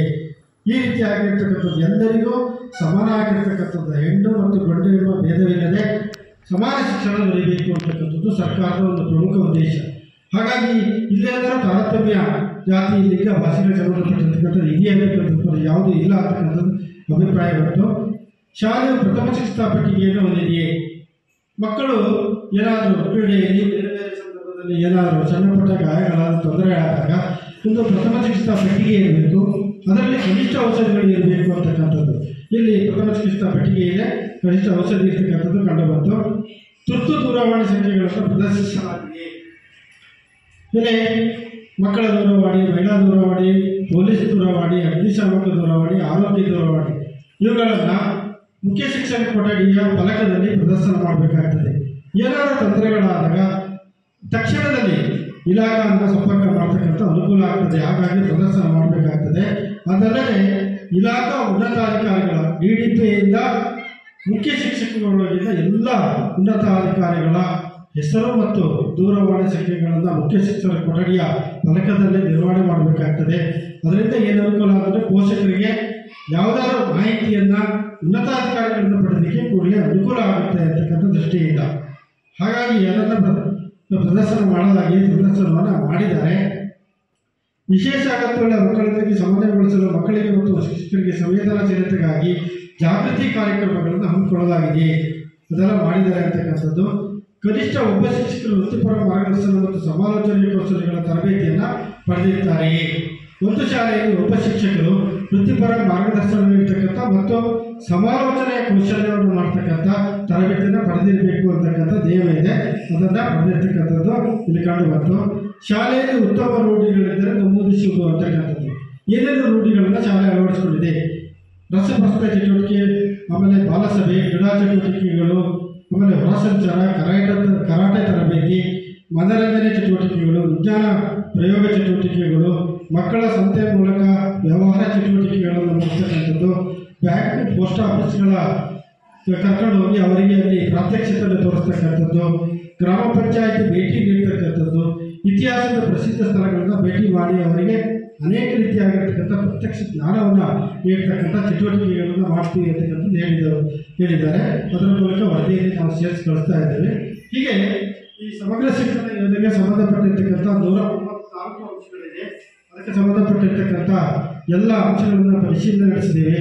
ಅದರಲ್ಲಿ ಏನೇನು ಉತ್ತಮ ಅಂಶಗಳು ಬಂದಿದೆ, ಏನೇನು ನ್ಯೂನತೆಗಳಿದೆ ಅಂತಕ್ಕಂಥದ್ದನ್ನು ನಾನು ಸಭೆ ಮುಂದೆ ಮಂಡಿಸಿದ್ದೇನೆ.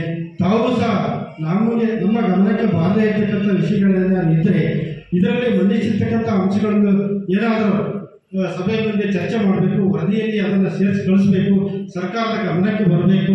ಮುಂದೆ ಅದರಿಂದ ಅನೇಕ ರೀತಿಯಾಗಿರ್ತಕ್ಕಂಥ ಬದಲಾವಣೆಗಳಾಗಬೇಕು, ಆಮೇಲೆ ಮಾರ್ಪಾಡುಗಳು ಆಗಬೇಕು ಅಂತಕ್ಕಂಥದ್ದು ಏನಾದರೂ ಇದ್ದರೆ ತಾವು ಸಭೆಯಲ್ಲಿ ಮುಕ್ತವಾಗಿ ಚರ್ಚೆ ಮಾಡ್ಬೋದು.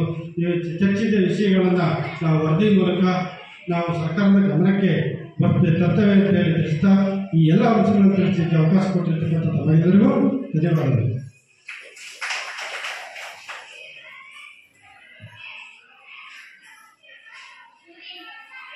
ಈ ಒಂದು ಸಾಮಾಜಿಕ ಪರಿಶೋಧನೆಗೆ ಸಂಬಂಧಿಸಿದಂತೆ ಸುದೀರ್ಘವಾದ ವರದಿಯನ್ನು ತಯಾರಿಸಿ ತಮ್ಮೆಲ್ಲರ ಮುಂದೆ ಪ್ರಸ್ತುತಪಡಿಸಿದ ಶ್ರೀಯುತ ದೇವೇಂದ್ರಪ್ಪ ಸರ್, ಗ್ರಾಮ ಸಂಪನ್ಮೂಲ ವ್ಯಕ್ತಿಗಳು, ಇವರಿಗೆ ಧನ್ಯವಾದಗಳನ್ನು ಅರ್ಪಿಸ್ತಾ ಇದ್ದೇನೆ. ಇದೀಗ ದೇವೇಂದ್ರಪ್ಪ ಸರ್ ಅವರು ಒಂದಷ್ಟು ಸುದೀರ್ಘವಾಗಿರ್ತಕ್ಕಂಥ ವರದಿಯನ್ನು ತಮ್ಮೆಲ್ಲರ ಮುಂದೆ ಅಭಿವ್ಯಕ್ತಪಡಿಸಿದ್ದಾರೆ. ಆ ವರದಿಗೆ ಸಂಬಂಧಿಸಿದಂತೆ ಪೋಷಕರ ಮತ್ತು ಸಾರ್ವಜನಿಕರ ಚರ್ಚೆಗೆ ಅವಕಾಶ ಮಾಡಿಕೊಡಲಾಗಿದೆ. ತಾವೇನಾದರೂ ಆ ವರದಿಗೆ ಸಂಬಂಧಪಟ್ಟಂತೆ ಪ್ರಶ್ನೆಗಳಿದ್ದಲ್ಲಿ ಅಥವಾ ಏನಾದರೂ ಸಮಸ್ಯೆಗಳಿದ್ದಲ್ಲಿ ಈ ಸಭೆಯ ಮುಂದೆ ಅದನ್ನು ಪ್ರಸ್ತುತಪಡಿಸಬಹುದು ಅಂತೇಳಿ ನಮಗೆ ಅವಕಾಶವನ್ನು ಮಾಡಿಕೊಡ್ತಾ ಇದ್ದೇವೆ. ಪೋಷಕರು ಶಿಕ್ಷಕರು, ಸಾರ್ವಜನಿಕರು, SDMC ಅವರು ಎಲ್ಲರೂ ಕೂಡ ಈ ಚರ್ಚೆಯಲ್ಲಿ ಭಾಗವಹಿಸಬಹುದು.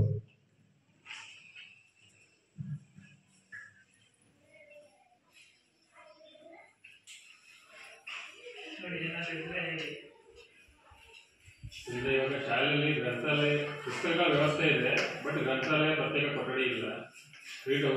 ಕ್ರೀಡಾ ಉಪಕರಣಗಳ ವ್ಯವಸ್ಥೆ ಇದೆ, ಕ್ರೀಡಾಂಗಣದ ವ್ಯವಸ್ಥೆ ಇಲ್ಲ. ಅದು ನಿಮ್ ಗಮನಕ್ಕೆ ಆಲ್ರೆಡಿ ಬಂದಿದೆ. ಅದನ್ನ ಯಾವ ತರ ಸಾಲ್ವ್ ಮಾಡ್ತೀರಾ ಅಂತ? ನಾವು ಏನು ಸಾಲ್ವ್ ಮಾಡೋಕ್ಕಾಗಲ್ಲ ಅಂತಿದೆ. ಏನಂದ್ರೆ ನಾವು ವರದಿನೇ ಕಳಿಸ್ತೀವಿ. ಅಂದ್ರೆ ಸರ್ಕಾರಿ ಶಾಲೆಗಳಿದೆ, ಆದ್ರೆ ಎಷ್ಟು ಶಾಲೆಗಳು ಸುಸಜ್ಜಿತ ವ್ಯವಸ್ಥೆ ಇದೆ, ಎಷ್ಟು ಶಾಲೆಗಳಲ್ಲಿ ಇಲ್ಲ ಅನ್ನೋದನ್ನ ನಾವು ಕಳಿಸ್ತೀವಿ. ಅಲ್ಲಿ ಏನಾಗುತ್ತೆ ಅಂದ್ರೆ ನಾವೀಗ ಜಿಲ್ಲಾದ್ಯಂತ ರಿಪೋರ್ಟ್ ಅನ್ನು ಮಾಡಬಹುದು. ಎಷ್ಟು ಶಾಲೆಗಳಲ್ಲಿ ಈ ತರ ಕೊರತೆ ಇದೆ ಅಂತ ಹೇಳಿದ್ರೆ ಸರ್ಕಾರಕ್ಕೆ ಮಾಹಿತಿ ಹೋಗಬೇಕು. ಅದನ್ನ ನಂತರದಲ್ಲಿ ಅದಕ್ಕೆ ಏನು ಶಿಕ್ಷಣ ಇಲಾಖೆ ಅಥವಾ ಏನು ಸಂಬಂಧಪಟ್ಟ ಏನು ಶೌಚಾಲಯ ಇಲ್ಲ ಅಂದ್ರೆ ಯಾವ ಇಲಾಖೆಗೆ ಅಲ್ಲಿಂದ ಅವರು ಅದನ್ನ ಮಾಡ್ತಾರೆ. ಕ್ರೀಡಾಂಗಣ ವ್ಯವಸ್ಥೆ ಇಲ್ಲ ಅಂದ್ರೆ ಅಲ್ಲಿ ಏನ್ ಮಾಡ್ಬೇಕು ಅಂತ ತಕ್ಷಣದಲ್ಲಿ ಬದಲಾವಣೆ ಆಗಲ್ಲ, ನೆಕ್ಸ್ಟ್ ನಂತರದಲ್ಲಿ ಬದಲಾವಣೆ ಆಗ್ಬೋದು. ಆ ಥರ ನಮಗೆ ಏನಿದೆ ಏನಿಲ್ಲ ಅಂದ್ರೆ ಏನು ಹೇಳಿದ್ವಿ ಅದನ್ನ ಹಾಗೆ ಕಳಿಸ್ತೀವಿ. ಹೊರತಾಗಿ ಏನಾಗುತ್ತೆ ಅಂತ ಹೇಳಿ ಈಗ ತಕ್ಷಣ ಬದಲಾವಣೆ ಆಗುತ್ತೆ ಅಂತ ಈಗಲೇ ಆಗುತ್ತೆ. ನಾವು ಪೇರೆಂಟ್ಸ್ ಆಗಿ ಏನು ಕೇಳ್ತಾ ಇದೀವಿ ಅಂದ್ರೆ, ಇವತ್ತು ಕ್ರೀಡಾಂಗಣ ವ್ಯವಸ್ಥೆ ಎಲ್ಲ ಪ್ರತ್ಯೇಕ ಟೀಚರ್ ಇಲ್ಲದೆ ಇದ್ರು ಶಾಲೆ ಶಿಕ್ಷಕರು ಸಪೋರ್ಟ್ ಎಲ್ಲ ಮಾಡಿ ಡಿಸ್ಟ್ರಿಕ್ಟ್ ಲೆವೆಲ್ವರೆಗೂ ಕಬಡ್ಡಿ ಟೀಮ್ನ ಕರ್ಕೊಂಡು ಹೋಗಿ ತಾಲೂಕು ಲೆವೆಲ್ಗೂ ಮಾಡಿ ಎಲ್ಲ ಮಾಡಿದಾರಲ್ಲ, ಇನ್ನೊಂದು ಸ್ವಲ್ಪ ನಿಮ್ಮ ಕಡೆ ಸಹಕಾರ ಸಿಗ್ತದೆ, ಅವ್ರು ಇನ್ನೂ ಚೆನ್ನಾಗಿ ಮಾಡ್ಬೋದು. ಏನಾಗಿದೆ ಮಾಡಿ ಸರಿ ಇದೆ ಇಲ್ಲ ಅಂತ, ಬಟ್ ನೀವು ಹೊರಗೆ ವಿಧಾನ ಬಿಟ್ಟರೆ ಅದು 10 ವರ್ಷ ಇದೆ ವರೆಗೆ ಮತ್ತೆ ನಮ್ಮ ಈಗ ಒಂದಲ್ಲ ಏನಾಗುತ್ತೆ ಅಂದ್ರೆ ಭೌತಿಕವಾಗಿ ಏನು ಇರ್ಬೇಕಾದ್ರೆ ಸಮಸ್ಯೆಗಳು ಹೆಚ್ಚಾಗಿ ಮೆನ್ಷನ್ ಆಗ್ತದೆ. ನಾವು ಎಲ್ಲ ವಿಷಯದಲ್ಲಿ ಈಗಿನ ಬೇರೆ ಬೇರೆ ಏನು ಈಗ ಶಿಕ್ಷಣ ಇಲಾಖೆ ಅಂದ್ರೆ ಏನೇನು ಅಂಶಗಳು ಇರ್ಬೇಕು ಎಲ್ಲದನ್ನೂ ಹೇಳಿದ್ರು. ಅದಷ್ಟು ವಿಷಯಗಳು ಎಲ್ಲ ಕಡೆ ಸರಿ ಇರಲ್ಲ. ಕೆಲವೊಂದು ಭೇಟಿಗೆ ಮಾಡೋದು ಕೆಲವೊಂದು ಕಡೆ ನಡೆದಿರಲ್ಲ. ಸೊ ಆ ಥರದ್ದೆಲ್ಲ ನಡೀಬೇಕು. ಸರಿ ಇದೆ. ಈ ಶಿಕ್ಷಣ ಹೆಚ್ಚಾಗಿ ಬರೋದು ಶಿಕ್ಷಣ ರಾಜ್ಯ ಬರೋದು ಶಿಕ್ಷಣ ಬರೋದು. ಬಟ್ ಶಿಕ್ಷಕರು ಕೊಡ್ತಾರೆ 30 ಜನಕ್ಕೆ ಒಂದು ವಿಷಯ ಅಂತ ಹೇಳಿ ಒಂದು ಕೊಡ್ತಾರೆ. ನಮ್ಮ ಒಂದೇ ಜಾಸ್ತಿ ಇಲ್ಲ ಅಂತ. ಬಟ್ ನಾವು ಮುಖ್ಯ ಪದವಿಗೆ ಬೇರೆ ಸಂಖ್ಯೆ ಆಗಲ್ಲ. ಮಟ್ಟ ಹೇಳೋದು ಈ ಲೆಕ್ಕ ಕೂಡ ಯಾಕಂದ್ರೆ 2 ವರ್ಷ ಆಗಿದೆ. ಆಮೇಲೆ 1ರಿಂದ 3 ಕಲಿಯೋದಿದ್ದು ಒಂದೇ ಕ್ಲಾಸ್ ಇದ್ದಿದ್ದು ಇವಾಗ ಒಂದೇ ಕ್ಲಾಸ್ ಇಂಗ್ಲಿಷ್ ಮೀಡಿಯಂ ಮಾಡಕ್ ಹೋಗಿ ಎಲ್ಲರೂ ಪ್ರತ್ಯೇಕ ಟೀಚರ್ ಆಗ್ತಾರೆ. ಅದು ಇಲ್ಲ ಪ್ರತ್ಯೇಕ ಮಾಡಿದ್ರೆ ಶಿಕ್ಷೆ ಬರ್ಬೇಕಲ್ಲ. ಮತ್ತೆ ಬೇರೆ ಒಂದು ಶಿಕ್ಷಣ ಹಾಕ್ತೀವಿ, ಯಾವುದೋ ಒಂದು ಜನ ಜಾತಿ ಹಾಕ್ತೀವಿ, ಯಾವುದೋ ಒಂದು ಶಿಕ್ಷಣ ಗೊತ್ತಿಲ್ಲ. ಅವ್ರು ಯಾವ ಪಾಠ ಮಾಡಿದೆ ಅವಾಗ ನಮ್ಮ ಶಾಲೆ ಶಿಕ್ಷಣ ಕೊಡೋದು ಯಾವಾಗ ಇದು ಒಂದು ಶಾಲೆ ಅಂತಲ್ಲ, ಟೋಟಲಿ ಸರ್ಕಾರಿ ಸಮಸ್ಯೆ ಆಗಿದೆ ನಮಗೆ. ನಾವು ಅಸಲು ಅಕ್ರಮವಾಗಿ ಎರಡು ನಮಗೆ ಬೆಳೆಸಬೇಕಾಗ್ತದೆ. ನೀವು ಬೇರೆ ಕಡೆ ಎಲ್ಲ ಸರ್ಕಾರಿ ಶಾಲೆಗಳಿಗೆ ಹೋದ್ರೆ ಪೇರೆಂಟ್ಸ್ ಇಷ್ಟೊಂದು ಬರೋದು ಕಷ್ಟ ಇದೆ. ಇಲ್ಲಿ ಪೇರೆಂಟ್ಸ್ ನಮಗೆ ಸಪೋರ್ಟಿವ್ ಆಗಿದ್ರೆ ಟೀಚರ್ಸ್ ನಮಗೆ ಸಪೋರ್ಟಿವ್ ಆಗಿದ್ರೆ ನೀವು ಬೇಕಾಗಿರೋದೇನೋ ಸರ್ಕಾರ ಕಡೆಯಿಂದ ಬರಬೇಕಾಗಿರೋ ಸೌಲಭ್ಯಗಳೇನಾದ್ರು ನೀವು ಕೊಟ್ಟರೆ ಎರಡು ಕಡೆ ಚೆನ್ನಾಗಿ ಮಾಡಿದ್ರೆ ಮಕ್ಕಳು ಇಂಪ್ರೂವ್ ಆಗ್ತಾರೆ ಅನ್ನೋದು ಅಷ್ಟೇ ನಮ್ಮ ಉದ್ದೇಶ. ಮೊನ್ನೆ 18 ಮತ್ತೆ ಬೇರೆ ಶಾಲೆಯ ಸ್ಟ್ರೈಕ್ ಮಾಡೋಣ, ಸ್ಟ್ರೈಕ್ ಮಾಡೋಣ. ಶಿಕ್ಷಕರನ್ನ ಈ ತರ ಬೆಳೆಸ್ಕೊಂಡು ನಮ್ಮ ಶಾಲೆ ಮುಚ್ಚಿ ಆಲ್ರೆಡಿ ಮಳೆಗಾಲದಲ್ಲಿ 15-20 ಇದಾಗಿದೆ, ಏನಾಗಿದೆ ಅಂದ್ರೆ ನಿಮ್ಮ ಲೆವೆಲ್ ಅಲ್ಲ, ಇದೊಂದು ನೀವು ವರದಿ ಕೊಡಬೇಕು. ಈಗ ಅಸಮಾನ ಇದೆ ಪೋಷಕರಿಂದ ಉದ್ದೇಶ ಸಿಗುತ್ತೆ. 100% ಎಲ್ಲಾ ಪೋಷಕರು ಆಕ್ರೋಶ ಇದ್ದೇ ಇದೆ. ಯಾಕೆಂದ್ರೆ ನಮ್ಮ ಲಾಸ್ಟ್ ಗುಣಮಟ್ಟ ಶಿಕ್ಷಣ ಮಾಡ, ಅದಕ್ಕೆ ಶಿಕ್ಷಕರ ಗುಣಮಟ್ಟ ಬೇಕಾಗಿದೆ. ಅವ್ರನ್ನ ಬೇರೆ ಬಳಸ್ಕೊಂಡಾಗ ನಮಗೆ ಸಮಸ್ಯೆ ಆಗ್ತದೆ. ಈಗ ನಮ್ಮಲ್ಲಿ 3 ಜನ ಮಕ್ಕಳು 97 ಮಕ್ಕಳು ಈಗ 96ಕ್ಕೆ ಎಷ್ಟು ರೇಷೋ 31 ಅಂತೇಳಿ ಸಾಕಾಗೋದಿಲ್ಲ. ಆದ್ರೂ ಕೂಡ ಇದು ಶಿಕ್ಷಕರಿಂದ ಬೇರೆ ಬಳಸ್ಕೊಂಡಾಗ ನಿಮ್ಮ ಅವ್ರಿಗೆ ಬಟ್ಟೆಯ ಕೀಲಕ ಅದು ಮಾಡ್ತಾರೆ, ಎಲ್ಲ ಮಾಡ್ತಾರೆ. ಅದಕ್ಕೂ ಇಲ್ಲಿ ಈ ಶಾಲೆ ಒಂದು ನೆಟ್ವರ್ಕಿಂಗ್ ವ್ಯವಸ್ಥೆ ಅಟ್ಲೀಸ್ಟ್ ಏನೋ ಎಮರ್ಜೆನ್ಸಿ ಇದೆ ಮಕ್ಕಳಿಗೆ ಫೋನ್ ಮಾಡಿದ್ರು ಫೋನು ಬರಲ್ಲ. ಫೋನ್ ಮಾಡಿದ ಪೇರೆಂಟ್ಸ್ ಏನು ಮಾಡ್ತಾರೆ ಅಂತ ಕೇಳಿದ್ರೆ ಈ ಜಾಗ ನೆಟ್ವರ್ಕಿಂಗ್ ಸಮಸ್ಯೆ ಆಗ್ತಾ ಇದೆ. ಟೋಟಲಿ ವರದಿಗಳ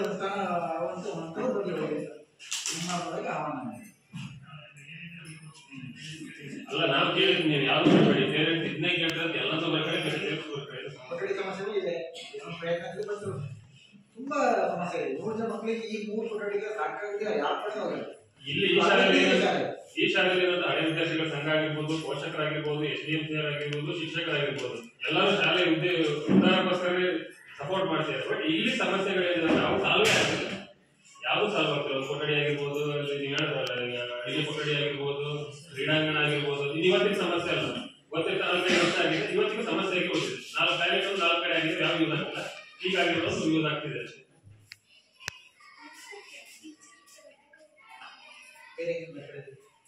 ಬೇರೆ ಯಾರು ಏನಾದ್ರು ಇದ್ರೆ ಹೇಳಿ ಮಕ್ಕಳು, ಪೇರೆಂಟ್ಸ್ ಇಂಗ್ಲಿಷ್ ಮೀಡಿಯಂ ಮಾಡಿದರೆ ಟೀಚರ್ ಇಲ್ಲ ಅಂತಂದ್ರೆ ಮುಂದಿನ ಸಲದಿಂದ ಮತ್ತೆ ಮಕ್ಕಳನ್ನ ಯಾರು ಸೇರಿಸಲ್ಲ. ಇದೇ ತರ ಟೀಚರ್ಸ್ ಎಲ್ಲ ಇರ್ತಿದ್ರೆ ಬರೀ ಕನ್ನಡ ತರಾನೇ ಓದ್ತಾ ಇದ್ರೆ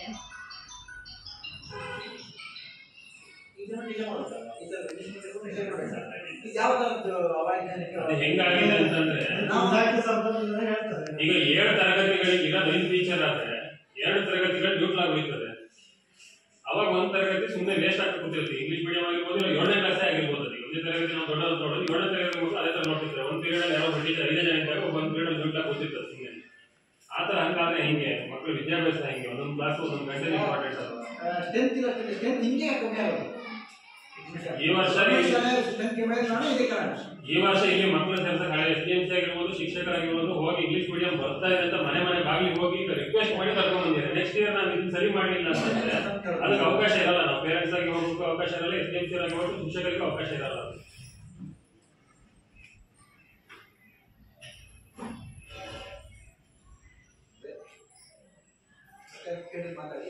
ಮತ್ತೆ ಅವರಿಂದ ಯಾವ ಹೊಡೆದಿಗೂ ಅನುಷ್ಠಾನ ಆಗ್ತಿಲ್ಲ. ಅವಾಗಿ ಹೊಡೆದು ಹೊಡಿತೀವಿ, ಹೋಗಿ ನಮ್ಮ ಪ್ರಯೋಗ ಮಾಡ್ತೀವಿ. ಸರಿ ಸರ್.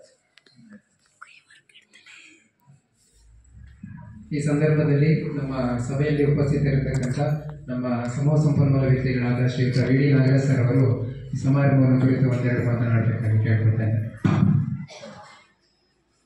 SDMC ಅಧ್ಯಕ್ಷರೇ ಹಾಗೂ ಎಲ್ಲ ಪೋಷಕರೇ, ಹಾಗೆಯೇ ಈ ಸಾಮಾಜಿಕ ಲೆಕ್ಕ ಪರಿಶೋಧನಾ ಸಮಿತಿಯ ವ್ಯವಸ್ಥಾಪಕರೇ ನಾಗೇಶ್ವರ ಅವರೇ, ಹಾಗೆ ದೇವೇಂದ್ರ ಪ್ರಸಾದ್ ಅವರೇ, ಹಾಗೆ ಈ ಶಾಲೆಯ ಮುಖ್ಯ ಶಿಕ್ಷಕರೇ, ಹಾಗೆ ಶಿಕ್ಷಕ ಬಂಧುಗಳೇ, ಮತ್ತು ಈ ಬಿಸಿ ಊಟದ ಸಿಬ್ಬಂದಿಯವರೇ ಮತ್ತು ಪ್ರೀತಿಯ ಪುಟಾಣಿ ಮಕ್ಕಳೇ, ಒಳ್ಳೆಯ ಕಾರ್ಯಕ್ರಮ ಇದು. ಈ ಕಬಡ್ಡಿ ಆಟದಲ್ಲಿ ಪ್ರೋ ಕಬಡ್ಡಿಯಲ್ಲಿ ಒಂದು ಔಟನ್ನು ಚೆಕ್ ಮಾಡಲಿಕ್ಕೆ ಬೂತ್ ಕನ್ನಡಿ ಅಂತ ಹಾಕ್ತಾರೆ ಲಾಸ್ಟಿಗೆ, ಅದನ್ನು ನೋಡಿ ಡಿಸೈಡ್ ಮಾಡ್ತಾರೆ. ಆ ರೀತಿ 136 ಪಾಯಿಂಟ್ಗಳಿಗೆ ನಮ್ಮ ದೇವೇಂದ್ರ ಪ್ರಸಾದ್ ಅವರು ಬೂತ್ ಕನ್ನಡಿಯನ್ನು ಹಾಕ್ಕೊಂಡು ಹುಡುಕಿ ಫೈಂಡ್ ಔಟ್ ಮಾಡಿ ಅದಕ್ಕೆ ಒಂದು ಸಮ್ಮರಿಯನ್ನು ರೆಡಿ ಮಾಡಿದ್ದಾರೆ. ಒಂದು ಶಾಲೆ ಆದಮೇಲೆ ಎಲ್ಲ ಈ ಅಂಶಗಳು ಇರಬೇಕು ಅವ್ರು ಹೇಳಿರುವಂಥದ್ದು. ಅದೇ ಸೋಷಿಯಲ್ ಆಡಿಟ್ ಅಂತ ಕರೀತಾರೆ. ಇದು ಮೊದಲು ಗ್ರಾಮ ಪಂಚಾಯತಿಗಳಲ್ಲಿ ಮಾತ್ರ ನಡೀತಾ ಇತ್ತು. ಎಲ್ಲ ಸಾಮಾಜಿಕ ಲೆಕ್ಕ ಪರಿಶೋಧನೆ ಅಂದರೆ ಗ್ರಾಮ ಪಂಚಾಯತಿ, ಶಾಲೆಗಳಲ್ಲಿ ನಡೀತಾ ಇರಲಿಲ್ಲ. ಇದು ಒಂದು 2-3 ವರ್ಷದಿಂದ ಇದು ಬಂದ್ಮೇಲೆ, ಈ ಸಿಸ್ಟಮ್ ಬಂದ್ಮೇಲೆ ಎಲ್ಲ ಶಾಲೆಗಳಲ್ಲೂ ಕೂಡ ಸಾಕಷ್ಟು ಬದಲಾವಣೆಗಳನ್ನು ನಾನು ಗಮನಿಸಿದ್ದೀನಿ. ಒಂದು ಸಲಹಾ ಪೆಟ್ಟಿಗೆ ಆಗಿರ್ಬೋದು, ಒಂದು ದೂರ ಪೆಟ್ಟಿಗೆ ಆಗಿರ್ಬೋದು, ಮಕ್ಕಳ ಸಹಾಯವಾಣಿ ಬರ್ಸೋದಾಗಿರ್ಬೋದು, ಇವರು ಎಲ್ಲ ಅಂಶಗಳನ್ನು ಫೋಕಸ್ ಮಾಡ್ತಾರೆ. ಇವ್ರು ಬರ್ತಾರೆ ಅಂತ ಆಡಿಟ್ ಆಗ್ತದೆ ಅನ್ನೋ ಕಾನ್ಸೆಪ್ಟ್ ಬಂದ ಮೇಲೆ ಎಲ್ಲ ಶಾಲೆಗಳ ಲೆಕ್ಕಾಚಾರ ಇರ್ಬೋದು, ಹಣಕಾಸಿನ ಒಂದು ವ್ಯವಸ್ಥೆಯ ದಾಖಲೆಗಳು ನೀಡೋದಾಗಿರ್ಬೋದು, ಇವೆಲ್ಲ ಬಹಳ ನೀಟಾಗಿ ಆಗ್ತಾ ಇದೆ. ಈ ಶಾಲೆಯಲ್ಲೂ ಕೂಡ ಯಾವುದೇ ಹಣಕಾಸಿನ ವ್ಯವಹಾರಗಳನ್ನೆಲ್ಲ ಬಹಳ ಚೆನ್ನಾಗಿ ವ್ಯವಸ್ಥಿತವಾಗಿ ಮುಖ್ಯ ಶಿಕ್ಷಕರು ಮತ್ತೆ ಎಲ್ಲರೂ ನಡೆಸಿರೋದು ನಿಮ್ಮ ಗಮನಕ್ಕೆ ಬಂದಿದೆ. ಆಮೇಲೆ ಎಲ್ಲ ಸಭೆಗಳನ್ನು ಕೂಡ ಎಲ್ಲ ಶಾಲೆಯಲ್ಲಿ ವರ್ಷಕ್ಕೆ ಬಂದ್ ಮಾಡಬೇಕು ಅಂದರೆ 12 ಮಾಡಬೇಕು. ಇಲ್ಲಿ 16 SDMC ಸಭೆಗಳನ್ನು ಮಾಡಿದ್ದಾರೆ, ಒಂದು 4 ಹೆಜ್ಜೆ ಮಾಡಿದ್ದಾರೆ.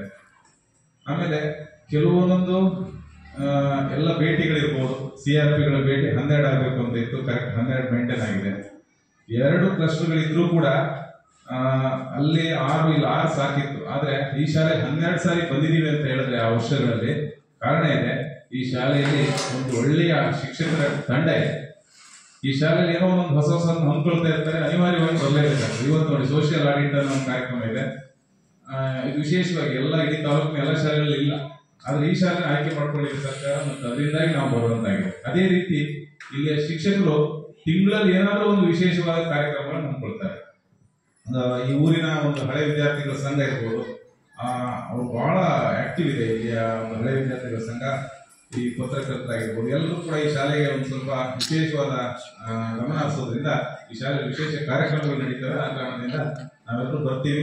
12 ಅಲ್ಲ, ಇದು ಜಾಸ್ತಿ ಬರ್ಬೇಕಾಗಿರ್ಬೋದು, ಅಷ್ಟು ವ್ಯವಸ್ಥಿತವಾಗಿ ಈ ಶಾಲೆ ನಡೀತಾ ಇದೆ. ಆದರೆ ನಾವು ಹೇಳಿರುವ ಹಾಗೆ, ನಮ್ಮ ರಾಜೇಶ್ ಸರ್ ಅವರು ಹೇಳಿರುವ ಹಾಗೆ ಕೆಲವೊಂದು ಮೂಲಭೂತ ಸೌಕರ್ಯಗಳು ಕೊರತೆ ಇದೆ. ಅದನ್ನ ಇಲಾಖೆ ಗಮನಕ್ಕೆ ಬಂದಿದೆ.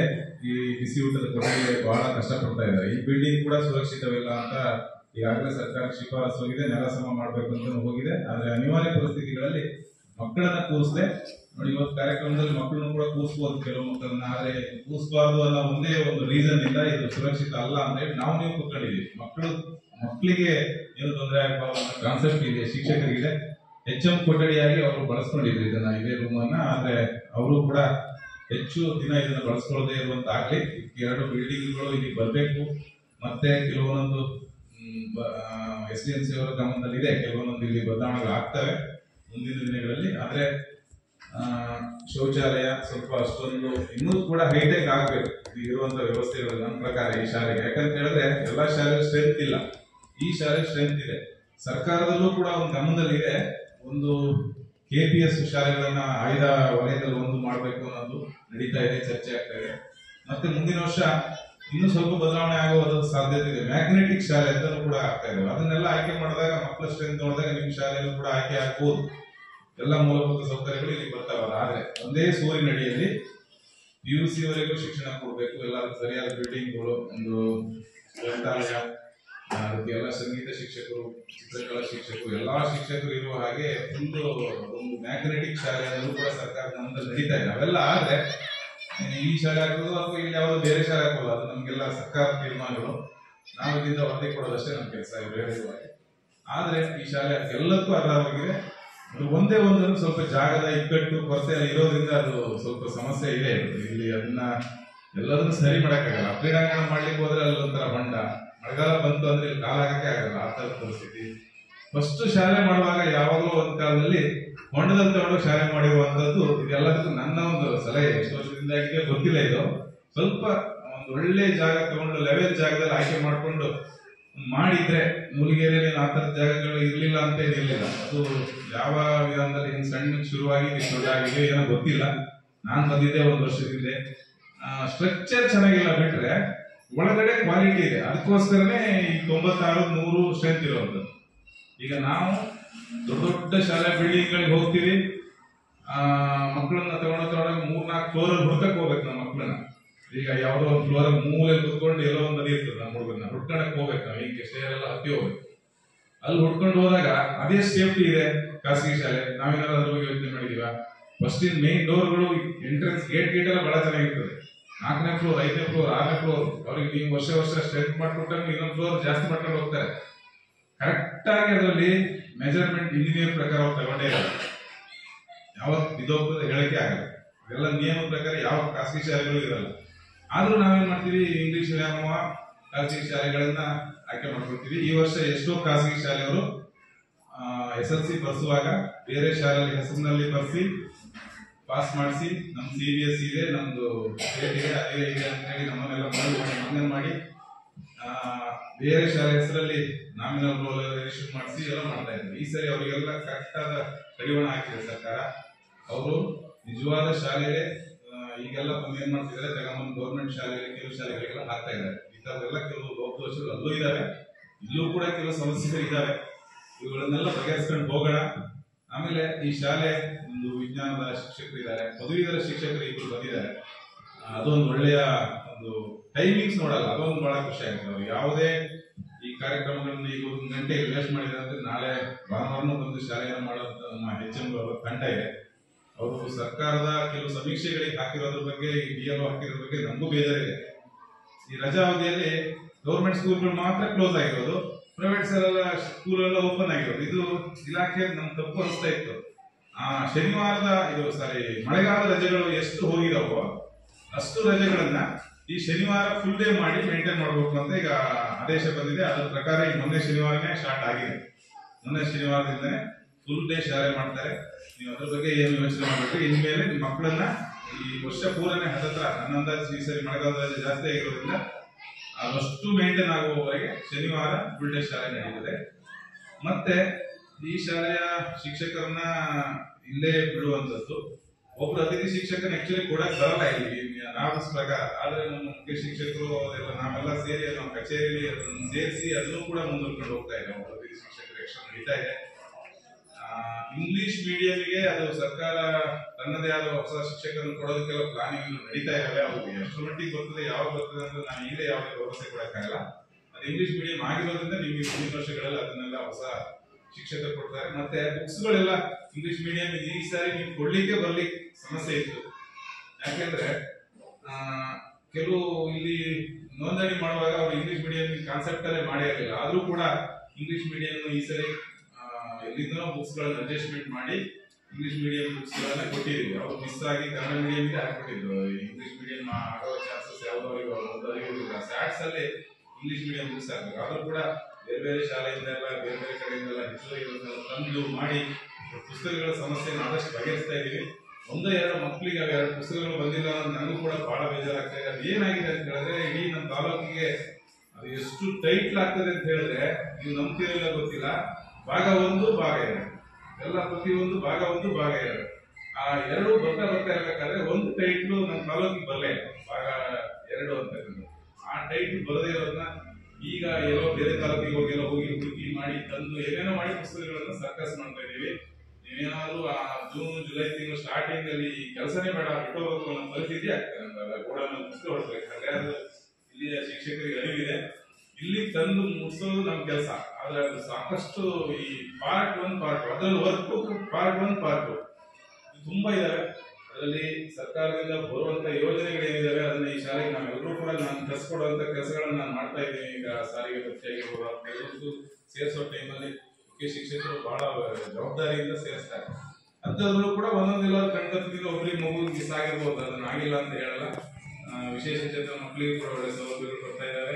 ಸರ್ಕಾರದಿಂದ ಬಿಸಿ ಊಟದ ಕಾರ್ಯಕ್ರಮ ಬಹಳ ಚೆನ್ನಾಗಿ ನಡೆಸ್ತಾ ಇದ್ದಾರೆ. ಎಲ್ಲ ನಿಮ್ಮ ಗಮನದಲ್ಲಿದೆ. ಒಂದೇ ಒಂದು ಬರೀ ನಾವು ಸರ್ಕಾರದಿಂದ ನಿರೀಕ್ಷೆ ಮಾಡಿದ್ರೆ ಯಾವ ಶಾಲೆನೂ ಉದ್ಧಾರ ಆಗಲ್ಲ. ಈ ವರ್ಷ ನೀವು ಬೇರೆ ಶಾಲೆಗೆ ಏನಾದ್ರು ಸೇರಿಸ್ಕೊಂಡಿದ್ದೀರಿ ಇದೇ ಮಗುವನ್ನ ಖಾಸಗಿ ಬಸ್ಸಿಗೆ ಎಷ್ಟು ಖರ್ಚು ಮಾಡ್ಬೇಕಾಗಿತ್ತು? ಶಾಲೆ ತೀರ್ಥಹಳ್ಳಿಗೆ ಬಿಡೋದಾದ್ರೆ ಪ್ಲಸ್ ನೀವು ಆ ಟ್ಯೂಷನ್ ಫೀಸ್ಗಳನ್ನ ಎಷ್ಟು ಕೊಡ್ಬೇಕಾಗಿತ್ತು? ನಾನೇ ನನ್ನ ಮಗನ್ನ ಗೌರ್ಮೆಂಟ್ ಶಾಲೆಗಳಲ್ಲೇ ಬಿಟ್ಟಿದ್ದೀನಿ. ಅಂದ್ರೆ ಸರ್ಕಾರಿ ಶಾಲೆಯಲ್ಲೇ ಬಿಟ್ಟಿದ್ದೀನಿ. SSLC ಓದ್ತಾ ಇದ್ದಾನೆ. ಒಬ್ಬ 3ನೇ ಕ್ಲಾಸ್ ಓದ್ತಾ ಇದ್ದಾನೆ. ನನಗೂ ಹೆಮ್ಮೆ ಇದೆ ಸರ್ಕಾರಿ ಶಾಲೆ ಬಿಟ್ಟಿದ್ದಕ್ಕೆ. ಇಲ್ಲಿ ಒಳ್ಳೆ ಶಿಕ್ಷಣ ಸಿಗ್ತದೆ, ಗುಣಮಟ್ಟದ ಶಿಕ್ಷಣ, ಸಂಸ್ಕಾರ ಶಿಕ್ಷಣ ಅಂತ ನಾನು ಇಷ್ಟಪಟ್ಟು ಸೇರಿಸಿದ್ದೀನಿ. ಆದ್ರೆ ನಾನು ಆ ಶಾಲೆಗೆ ಒಂದು 5,000 ರೂಪಾಯಿ ನನಗೆ ಖರ್ಚು ಮಾಡ್ತಾ ಇದ್ದಲ್ಲ, ಅದನ್ನ ಶಾಲೆ ಗಿಫ್ಟ್ ಆಗಿ ನಾನೇ ಕೊಡ್ತಾ ಇದ್ದೆ. ಯಾವ್ದಾದ್ರು ಒಂದು ಕ್ವಾಲಿಟಿ ಟೀಚರ್ಸ್ ತಗೊಳ್ಳಿ ಅಂತ ನಾನು ಎಲ್ಲೆಲ್ಲಿ ಬಿಟ್ಟಿದ್ದೀನೋ ಅಲ್ಲ ಆ ವರ್ಷಗಳಲ್ಲಿ 5,000 to 10,000 ರೂಪಾಯಿ ಈ ಫೀಸ್ ಕೊಡೋದನ್ನ ಅಲ್ಲಿ ಕೊಡ್ತಾ ಇದ್ದೀನಿ ಆ ಶಾಲೆಗಳಿಗೆ. ನಾನ್ ಮಾಡಿದ್ದೀನಿ. ನಿಮ್ಮ ಹತ್ರ ಎಲ್ಲರಿಗೂ ಇದೆ ಅಂತ ನಾನು ಹೇಳಲ್ಲ. ಕೆಲವರಿಗೆ ಬಡತನ ಇರ್ಬೋದು, ನೀವು ಕೊಡ್ಲಿಕ್ಕೆ ಕಷ್ಟ ಆಗ್ಬೋದು. ಯಾರಿಗೆ ಸ್ವಲ್ಪ ಈ ತರ ಉದಾರ ಮನಸ್ಸಿದೆಯೋ ಅವರು ಈ ಶಾಲೆಗೆ ಒಂದು ಸ್ಪೆಷಲ್ ಆಗಿ ಒಂದು ಕಂಪ್ಯೂಟರ್ ಟೀಚರು, ಕಂಪ್ಯೂಟರ್ಗಳನ್ನ ಪ್ರಾಜೆಕ್ಟ್ಗಳನ್ನ ಕಲಿಸಲಿಕ್ಕೆ, ಚಿತ್ರಕಲಾ ಶಿಕ್ಷಕರನ್ನ, ಈ ತರದನ್ನ ಎಷ್ಟು ಒಂದು ವರ್ಷಕ್ಕೆ 5,000 ಕೊಟ್ಟರೆ ಯಾರಾದ್ರೂ ಸಿಗ್ತಾರೆ. ಒಂದು ವರ್ಷಕ್ಕೆ 10 ತಿಂಗಳು ಶಾಲೆ ನಡೆದಿದೆ 50,000 ರೂಪಾಯಿ ಒಂದು ಫಂಡ್ ಅನ್ನು ಮಾಡಿಕೊಂಡು ಈ ತರ 2 ಫ್ಯಾಕಲ್ಟಿಗಳನ್ನ ನಾವು ಹಾಕೊಂಡ್ರೆ, ಉದಾಹರಣೆಗೆ ಗರ್ಲ್ಸ್ ಸ್ಕೂಲ್ ಹೊಸದಾಗಿ ಇದೆ, ಅಲ್ಲಿ 4-5 ಜನ ಎಕ್ಸ್ಟ್ರಾ ಟೀಚರ್ಸ್ ಬಂದಿದ್ದಾರೆ ಈ ಸಾರಿ. ಆದ್ರೂ ಕೂಡ 4-5 ಜನ ಎಕ್ಸ್ಟ್ರಾ ಟೀಚರ್ಸ್ ತಗೊಂಡಿದ್ದಾರೆ SDMC ಒಂದು ಫಂಡ್ ಮಾಡ್ಕೊಂಡು. ಹಂಗೆ ನೀವು ಕೂಡ ಒಂದು ಫಂಡ್ ಮಾಡ್ಕೊಂಡು, ನಮ್ಮ ರಾಜೇಶ್ ಶ್ರೀಮನೆ ಸರ್ ಅವರು ಈಗ ಹೊಸ ಅಧ್ಯಕ್ಷರಾಗಿದ್ದಾರೆ. ಕಳೆದ ಸಾರಿ ಅಧ್ಯಕ್ಷರು ದೇವಪ್ಪನವರು ಕೂಡ ಬಹಳ ಆಕ್ಟಿವ್ ಆಗಿದ್ರು. ಶಾಲೆಯಲ್ಲಿ ಒಳ್ಳೊಳ್ಳೆ ಕಾರ್ಯಕ್ರಮಗಳನ್ನು ಮಾಡಿದೀವಿ. ಏನಾದ್ರು ಒಂದು ಕೈ ಜೋಡಿಸಿ ಎಲ್ಲರೂ ಕೂಡ ಒಂದು ಪ್ಲಾನ್ ಮಾಡಿಕೊಂಡು ಒಂದು ಸಭೆ ಕರೆದು ನಮ್ಮ HM ಅವರಿಗೆ ಮತ್ತೆ ಎಲ್ಲ ಶಿಕ್ಷಕರುಗಳ ಆಸಕ್ತಿ ಇದೆ ಫಂಡ್ ಅನ್ನು ಮಾಡಿಟ್ರೆ ಎಕ್ಸ್ಟ್ರಾ ತಗೊಂಡು 7 ಕ್ಲಾಸ್ ಹ್ಯಾಂಡಲ್ ಆಗಬೇಕು ಕೇಳಿರೋದು ಕರೆಕ್ಟ್ ಇದೆ. ಇಲ್ಲಿ ನಲಿಕಲಿಯಲ್ಲಿ 2-3 ಒಟ್ಟು ಕೂರಿಸ್ತಿದ್ವಿ ಬೇರೆ ಶಾಲೆಗಳಲ್ಲಾದ್ರೆ. ಅಂದ್ರೆ ಮಕ್ಕಳು ಕಡಿಮೆ ಇದ್ರೆ ಒಟ್ಟು ಕೂರಿಸಬಹುದು 2-3ನೇ ಕ್ಲಾಸ್. 1ನೇ ಕ್ಲಾಸ್ ಬಿಡಿ ಕೂರ್ಸಕ್ಕಾಗಲ್ಲ. 2-3 ಒಂದೇ ರೂಮಲ್ಲಿ ಕೂರಿಸ್ಲಿಕ್ಕೆ ಈ ಮಕ್ಕಳು ಕಡಿಮೆ ಕೂರಿಸಬಹುದು. ಇಲ್ಲಿ ಮಕ್ಕಳ ಸಂಖ್ಯೆ ಜಾಸ್ತಿ ಇದೆ, ಒಂದೇ ರೂಮಲ್ಲಿ ಕೂರ್ಸಕ್ಕಾಗಲ್ಲ. ಅವ್ರು ಹೇಳಿರುವಾಗ ಇನ್ನೊಂದು ಟೀಚರ್ಸ್ ಕೊರತೆ ಇದೆ. ಅದನ್ನ ಯಾರಾದ್ರೂ ನಿಮ್ಮಲ್ಲಿ ಹ್ಯಾಂಡ್ ತಗೊಳ್ಳಿಕ್ಕೆ ಒಂದು ಪ್ಲಾನ್ ಮಾಡಬೇಕು. ನಮ್ಮ ರಾಜೇಶ್ ಸರ್ ಅವರು ಅದಕ್ಕೆ ಯಾವ್ದಾದ್ರು ಒಂದು ನಿಧಿಯನ್ನ ಸಂಗ್ರಹಿಸಿ ಒಂದು ಒಳ್ಳೆಯ ಕೆಲಸಗಳನ್ನ ಮಾಡಬೇಕು ಅನ್ನೋ ನಂದು ಆಸೆ ಇದೆ. ಆ ತರದ ಏನಾದ್ರು ಇದ್ರೆ ನಮ್ಮ ಕಡೆಯಿಂದ ಕೂಡ ಸಣ್ಣ ಪುಟ್ಟ ಸಹಕಾರಗಳನ್ನು ಕೊಡ್ತೀವಿ ಅಂತ ಹೇಳ್ತಾ, ಒಟ್ಟಾರೆ ಈ ಶಾಲೆ ಗುಣಮಟ್ಟದ ಶಾಲೆ ಇದೆ ನೋಡಿ. ಬದಲಾವಣೆಯ ಶಿಕ್ಷಣ ಭವಿಷ್ಯದ ನಿರ್ಮಾಣ ಅಂತ ಇದೆ ಈ ವರ್ಷ ಧ್ಯೇಯವಾಕ್ಯ. ಮಕ್ಕಳ ಭವಿಷ್ಯವನ್ನು ನಿರ್ಮಾಣ ಮಾಡೋಕ್ಕೆ ಏನೇ ಸಹಕಾರ ಇದ್ರು ಕೂಡ ನಾವೆಲ್ಲರೂ ಸೇರಿ ಮಾಡೋಣ ಅಂತ ಹೇಳ್ತಾ, ಈ ಈ ಸಾರಿ ಹಿಂದಿನ ಸಾರಿ ಇಲ್ಲಿ ಶಾಲೆಯಲ್ಲಿ ಒಂದು ಒಳ್ಳೊಳ್ಳೆ ಕಾರ್ಯಕ್ರಮಗಳನ್ನು ಮಾಡ್ಕೊಂಡಿದ್ದಾರೆ. ಕಲಿಕಾ ಹಬ್ಬ ಬಹಳ ಚೆನ್ನಾಗಿತ್ತು ಆ ಕಾರ್ಯಕ್ರಮ. ಅದಕ್ಕಿಂತ ಹಿಂದೆ 60 ವರ್ಷದ ಸುವರ್ಣ ಸಂಭ್ರಮ. ಈ ಸಾರಿ ಏನೋ ಒಂದು ಹೊಸ ಕಾನ್ಸೆಪ್ಟ್ ನಮ್ಮ ಜೋಡೆತ್ತುಗಳಿದ್ದಾರೆ. ಅವರ ತಂಡ, ಶಿಕ್ಷಕರ ತಂಡ, ನಮ್ಮ ಹಿರಿಯ ಶಿಕ್ಷಕರು ಶ್ರೀಧರ್ ಮೇಡಮ್ ಅವರು, ಪ್ರಮೀಳಾ ಟೀಚರ್ ಅವರು, ಹಾಗೆ ಜ್ಯೋತಿ ಮೇಡಮ್ ಅವರೆಲ್ಲರೂ ಸೇರಿ ಇನ್ನೂ ಒಂದು ಶಾಲೆನ ಅವ್ರ ಶಾಲೆನ ಟೈಮಿಂಗ್ಸ್ ನೋಡದೆ ಕೆಲಸ ಮಾಡ್ತಾ ಇದ್ದಾರೆ. ನಿಮ್ಮೆಲ್ಲರ ಒಂದು ಸಹಕಾರದಿಂದ ಮಾಡ್ತಾರೆ. ನಾನು ಕೂಡ ಇಲಾಖೆಯಿಂದ ಅವರಿಗೆ ಎಲ್ಲ ಮಾರ್ಗದರ್ಶನ ಮಾಡ್ಕೊಂಡು ಹೋಗ್ತಾ ಇದ್ದೀನಿ. ಮತ್ತೆ ಹೆಚ್ಚು ಈ ಶಾಲೆಗೆ ಬರ್ಲಿಕ್ಕೆ ಖುಷಿ ಆಗ್ತದೆ. ಯಾಕಂದ್ರೆ ನಮ್ಗೆ ಬಿಸಿ ಉಳಿದ ಅಡಿಗೆಯವರು ಬೇರೆ ಶಾಲೆಗೆಲ್ಲ ಹೋದ್ರೆ ನಾವು ಬಂದಿದ್ದು ನೋಡಿ ಮಾತಾಡ್ಸೋದು ಇರಲ್ಲ. ಆದ್ರೆ ಆತ್ಮೀಯವಾಗಿ ನನ್ನ ಪ್ರೀತಿಯಿಂದ ಬರ್ಮಾಡ್ಕೊಳ್ತಾರೆ. ಈ ಶಾಲೆಗೆ ಒಳ್ಳೆ ಸ್ಟಾಫ್ ಇದೆ, ಗುಣಮಟ್ಟದ ಶಿಕ್ಷಣ ಕೊಡಲಿ. ನಮ್ಮ ನಾಗೇಶ್ ಸರ್ ಅವರು ಬಹಳ ಈ ಕೆಲಸನ ಬಹಳ ಪ್ರಾಮಾಣಿಕವಾಗಿ ಮಾಡ್ತಾ ಇದ್ದಾರೆ. ಅದರಲ್ಲೂ ದೇವೇಂದ್ರ ಸರ್ ಅವರು ಇವರು ಹೋದ್ಸರಿ ನಮ್ಮ ಸೆಂಟರ್ ಎಲ್ಲ ಹೋದಾಗ ಮನೆಗಳಿಗೆ ಬಂದಾಗ ರಂಗೋಲಿಯನ್ನು ಹಾಕಿ ಮನೆಯನ್ನು ತೊಳೆದು ಮನೆಗೆ ಸೇರಿಸಿಕೊಂಡು ಮನೆಯಲ್ಲೆಲ್ಲ ಶಾಲೆ ಬಗ್ಗೆ ಮಾಹಿತಿಯನ್ನು ಕೊಟ್ಟಿದ್ದಾರೆ. ಅಂದ್ರೆ ಅಷ್ಟು ಪರ್ಫೆಕ್ಟ್ ಇವರು ಏನಾದ್ರು ಕೇಳಿದ್ರೆ ಮಾಡಿದ್ರೆ ಹಂಗೆ ಬಿಡಲ್ಲ. ಅದನ್ನ ಶಾಲೆಯಲ್ಲಿ ಎಲ್ಲ ಶಾಲೆ ಕೂಡ ಪರಿವರ್ತನೆ ತರಲಿಕ್ಕೆ ಇವರು ಕೂಡ ಶಿಕ್ಷಕರಾಗಿದ್ದವರು. ಅವ್ರು ಗೊತ್ತಿದೆ ಯಾವ ಯೋಜನೆ ಏನೇನು ಮಾಡಿದ್ರೆ ಕರೆಕ್ಟ್ ಆಗಿ ನಡೀತಿದೆ ಶಾಲೆ ಅಂತಕ್ಕಂಥದ್ದು. ಆ ಕಾರಣದಿಂದ ಈ ಶಾಲೆಯಲ್ಲಿ ಕೆಲವೊಂದು ಸಣ್ಣ ಪುಟ್ಟ ನ್ಯೂನತೆಗಳಿದ್ದಾವೆ. ಅವರನ್ನೆಲ್ಲ ಹೋಗಲಾಡಿಸ್ಕೊಂಡು ಹೊಸ ಅಧ್ಯಕ್ಷರ ತಂಡ ಇದೆ. ಅಧ್ಯಕ್ಷರು ಕೂಡ ಹೊಸರು, ಎಲ್ಲರೂ ತಂಡ ಚೆನ್ನಾಗಿದೆ. ಗ್ರಾಮ ಪಂಚಾಯತಿ, ಜಿಲ್ಲಾ ಪಂಚಾಯತಿ ಎಲ್ಲ ಸಹಕಾರ ಪಡ್ಕೊಂಡು ಸರಿ ಮಾಡಲ್ ಶಾಲೆಗಳನ್ನು ಮಾಡೋಣ ಅಂತ ಹೇಳ್ತಾ ಅದಕ್ಕೆ ಏನ್ ಬೇಕು ಎಲ್ಲ ಪ್ಲಾನ್ಗಳನ್ನು ಒಂದಿವ್ಸ ತುಂಬಿಕೊಂಡು ಮಾಡೋಣ ಈ ತಿಂಗಳಲ್ಲಿ, ಮುಂದಿನ ತಿಂಗಳಲ್ಲಿ ಅಂತ ಹೇಳ್ತಾ ಪ್ರತಿಭಾ ಕಾರಂಜಿ ಬರುತ್ತೆ. ಈ ಸರಿ ನವೆಂಬರ್ 7ರಿಂದ 5ರಿಂದ 7 ಒಳಗಡೆ ಕ್ಲಸ್ಟರ್ ಅಂತ ಪ್ರತಿಭಾ ಕಾರಂಜಿಯನ್ನು ಮಾಡಬೇಕು. ಎಲ್ಲಿ ಮಾಡೋದು, ಏನು ಮಾಡೋದು ಅಂತೇಳಿ ನಾವು ಚರ್ಚೆ ಮಾಡ್ತೀವಿ. ಕ್ಲಸ್ಟರ್ ಎಲ್ಲ ಒಳಗಡೆ ಆಗುತ್ತೆ. ಇದೇ ರೀತಿ ಹುಡುಗಿಯರಿಗೆ ಎಲ್ಲ ಒಂದು ಸಹಕಾರ ಕೊಟ್ಟು ಅದನ್ನ ನಡೆಸ್ಕೊಡಿ. ಆಮೇಲೆ ಜಿಲ್ಲಾ ಮಟ್ಟಕ್ಕೆ ಕಬಡ್ಡಿಯಲ್ಲಿ ನೋಡಿ ಹೋಗಿದ್ದಾರೆ. ಇದೊಂದು ನಮ್ಮ ಕ್ಲಸ್ಟರ್ ಒಂದು ಹೆಮ್ಮೆ, ಒಂದು ಜೋರಾದ ಚಪ್ಪಾಳೆ ಶಿಕ್ಷಕರು ತರಬೇತಿ ಮಾಡೋರಿಗೆ ಮತ್ತೆ ಊರಿನ ಎಲ್ಲರೂ ಕೂಡ ಒಂದು ಧನ್ಯವಾದಗಳನ್ನ ಮುಂದೆ ರಾಜ್ಯಮಟ್ಟ ತನಕ ಹೋಗಲಿ ಅಂತ ಹೇಳ್ತಾ, ಒಟ್ಟಾರೆ ಶಾಲೆ ಒಂದು 3 ಶಾಲೆಗಳು ಕೂಡ ಇಲ್ಲಿ ಒಳ್ಳೆ ಫೈಟ್ ನಡೀತಾ ಇದೆ. ಸ್ಕೂಲ್ ಇವರಿಗೆ ಅವರಿಗೆ ಒಂಥರ ಫ್ರೆಂಡ್ಲಿ ಫೈಟ್ ಸ್ಟ್ರೆಂತ್ ಮಾಡ್ಕೊಳ್ಳೋ ವಿಚಾರದಲ್ಲಿ. ಬಾಯ್ಸ್ ಸ್ಕೂಲ್ ಅವರು ಕೂಡ ಈ ಸರಿ ಇಂಗ್ಲಿಷ್ ಮೀಡಿಯಂ ತಗೊಂಡು ಅವರು ಕೂಡ ಒಂದು ಸ್ಟ್ರೆಂತ್ ಮಾಡ್ಕೊಳ್ಳೋ ವಿಚಾರ. ಹೆಲ್ದಿ ಕಾಂಪಿಟೇಷನ್ ಇದೆ. ಸರ್ಕಾರಿ ಶಾಲೆಗಳಲ್ಲಿ ಈ ತರ ಹೆಲ್ದಿ ಕಾಂಪಿಟೇಷನ್ ಇರೋದು ಬಹಳ ನಮ್ಗೆ ಖುಷಿ ಕೊಡೋದು ವಿಚಾರ. ಎಲ್ಲರಿಗೂ ಇಲ್ಲಿ ಕಳಿಸ್ಬೇಕಂತ ಹೇಳಿದ್ರೆ ಮನ್ಸು ಮಾಡಿದ್ರೆ ಬೇರೆ ಬೇರೆ ಶಾಲೆಗೆ ಕಳಿಸ್ಬೋದಿತ್ತು ನೀವು, ಆದ್ರೂ ಕೂಡ ಇಲ್ಲಿಯೇ ಕಳಿಸಿದ್ರಿ ಅಂತ ಹೇಳಿದ್ರೆ ನಿಮ್ಮೆಲ್ಲರಿಗೂ ಒಂದು ಧನ್ಯವಾದಗಳನ್ನು ಹೇಳ್ತಾ ಈ ಕಾರ್ಯಕ್ರಮವನ್ನು ಯಶಸ್ವಿ ಮಾಡಲಾಗಿರುವ ಸರ್ಕಾರ ಧನ್ಯವಾದಗಳು.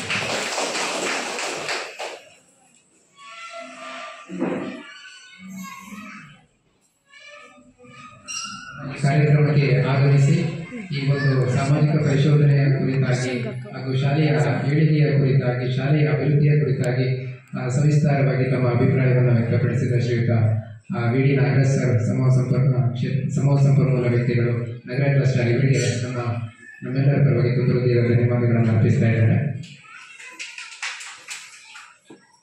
ಈಗ ನಮ್ಮ ಸಭೆಯಲ್ಲಿ ಉಪಸ್ಥಿತರಿರುವ SDMCಯ ಅಧ್ಯಕ್ಷರು ತಮ್ಮ ಅನಿಸಿಕೆಯನ್ನು ವ್ಯಕ್ತಪಡಿಸಬೇಕು. ಮೇಲಿರುವಂಥ ಊರಿನ ಮಹಿಳೆಯರು ಹಾಗೂ ಈ ಸಭೆಯ ಅಧ್ಯಕ್ಷರಾದಂಥ ಕೆಂಚನವರೇ ಹಾಗೂ ಅಧಿಕಾರ ಬಂಧುಗಳು ಹಾಗೂ ನಮ್ಮ ಹಾಗೂ ಶಿಕ್ಷಕರೇ, ಪೋಷಕರೇ ಹಾಗೂ SDMCಯ ಸದಸ್ಯರುಗಳೇ ಹಾಗೂ ವಿದ್ಯಾರ್ಥಿ ಮಿತ್ರರೇ, ನಾನು ನಮ್ಮ ಅಧಿಕಾರಿಗಳು ನಮಗೆ ತುಂಬ ಚೆನ್ನಾಗಿ ಸಹಕರಿಸ್ತಾರೆ. ಅವರಿಗೆ ಮೇಲ್ಗಡೆ ಸ್ವಲ್ಪ ಸಹಕಾರ ಸಿಗ್ತಿಲ್ಲ, ಸಮಸ್ಯೆ ಆಗ್ತದೆ. ಬಟ್ ಅವ್ರ ಕೈಯಲ್ಲಷ್ಟು ಸಮಸ್ಯೆಗಳನ್ನು ಬಗೆಹರಿಸ್ತಾರೆ. ನಾಗೇಶ್ವರ ತುಂಬ ಆ್ಯಕ್ಟಿವ್ ಇದ್ದಾರೆ ನೋಡಿದ್ದೀನಿ.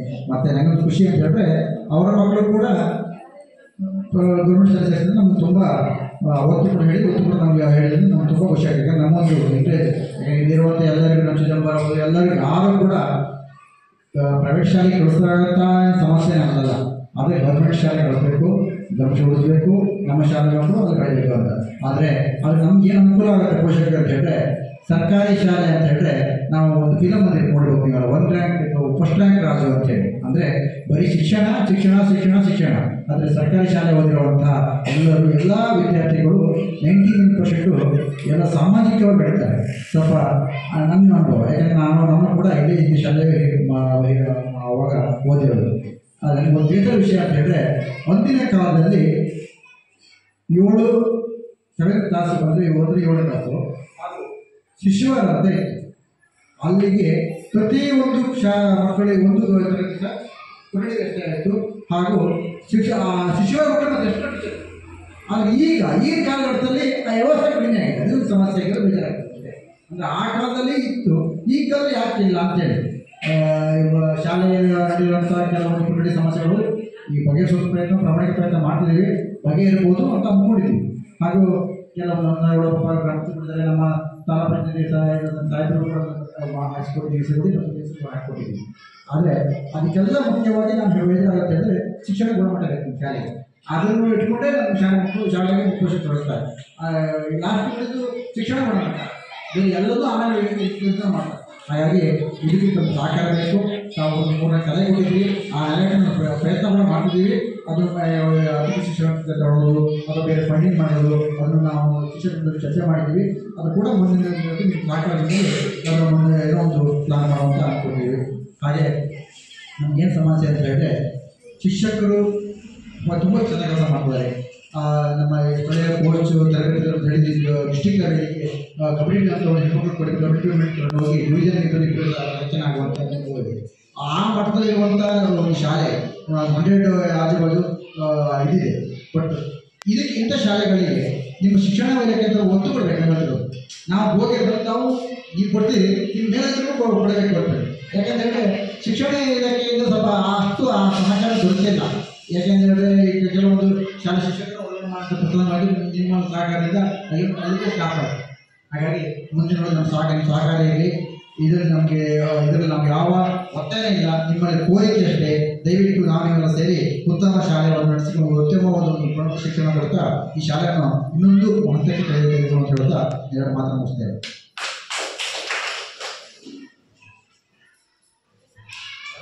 ಉಪಸ್ಥಿತಿಯನ್ನು ವಹಿಸಿ ನಮ್ಮ ಶಾಲೆಯ ಏಳಿಗೆ ಕುರಿತಾಗಿ ತಮ್ಮದೇ ಆಗಿರ್ತಕ್ಕಂಥ ಯೋಜನೆಗಳನ್ನು ಹಮ್ಮಿಕೊಂಡಿರುವ ಕುರಿತಾಗಿ ಅಭಿಪ್ರಾಯವನ್ನು ವ್ಯಕ್ತಪಡಿಸಿದ ಶ್ರೀಯುತ ರಾಜೇಶ್ ಹಿರೇಮನೆ ಸರ್ ಇವರಿಗೆ ಧನ್ಯವಾದಗಳು.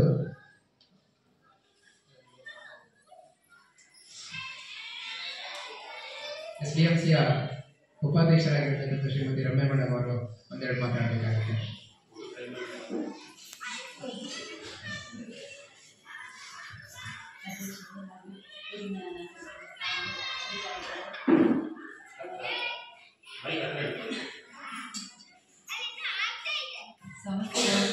ಸಮಸ್ಯೆ ಆಲೋಚಿಸಿ ಬಂದಿದ್ದಾರಂತೆ. ಆದರೆ ತುಂಬಾ ಸಮಸ್ಯೆಗಳಿದೆ, ಅದನ್ನೆಲ್ಲದನ್ನೂ ಪರಿಹರಿಸಬೇಕು. ಮತ್ತೆ ಈಗ ನೋಡಿ ತುಂಬಾ ಮಕ್ಕಳಿದ್ದಾರೆ, ಅದು ಏನು ಮಾಡೋದು, ಶಾಲೆ ಕ್ಲಾಸ್ ರೂಮ್ ತಗೊಳ್ಬಾರ್ದು.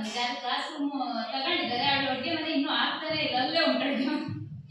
ಆ ಕೆಲಸಗಳೆಲ್ಲ ಆಗಿ ಬೇಗ ಅಡುಗೆ ಮನೆಗಳೆಲ್ಲ ಮುಗಿದು ಮಕ್ಕಳಿಗೆ ಒಂದು ಒಳ್ಳೆ ರೀತಿಯಲ್ಲಿ ಕ್ಲಾಸಲ್ಲೇ ಇರಬೇಕಂತ.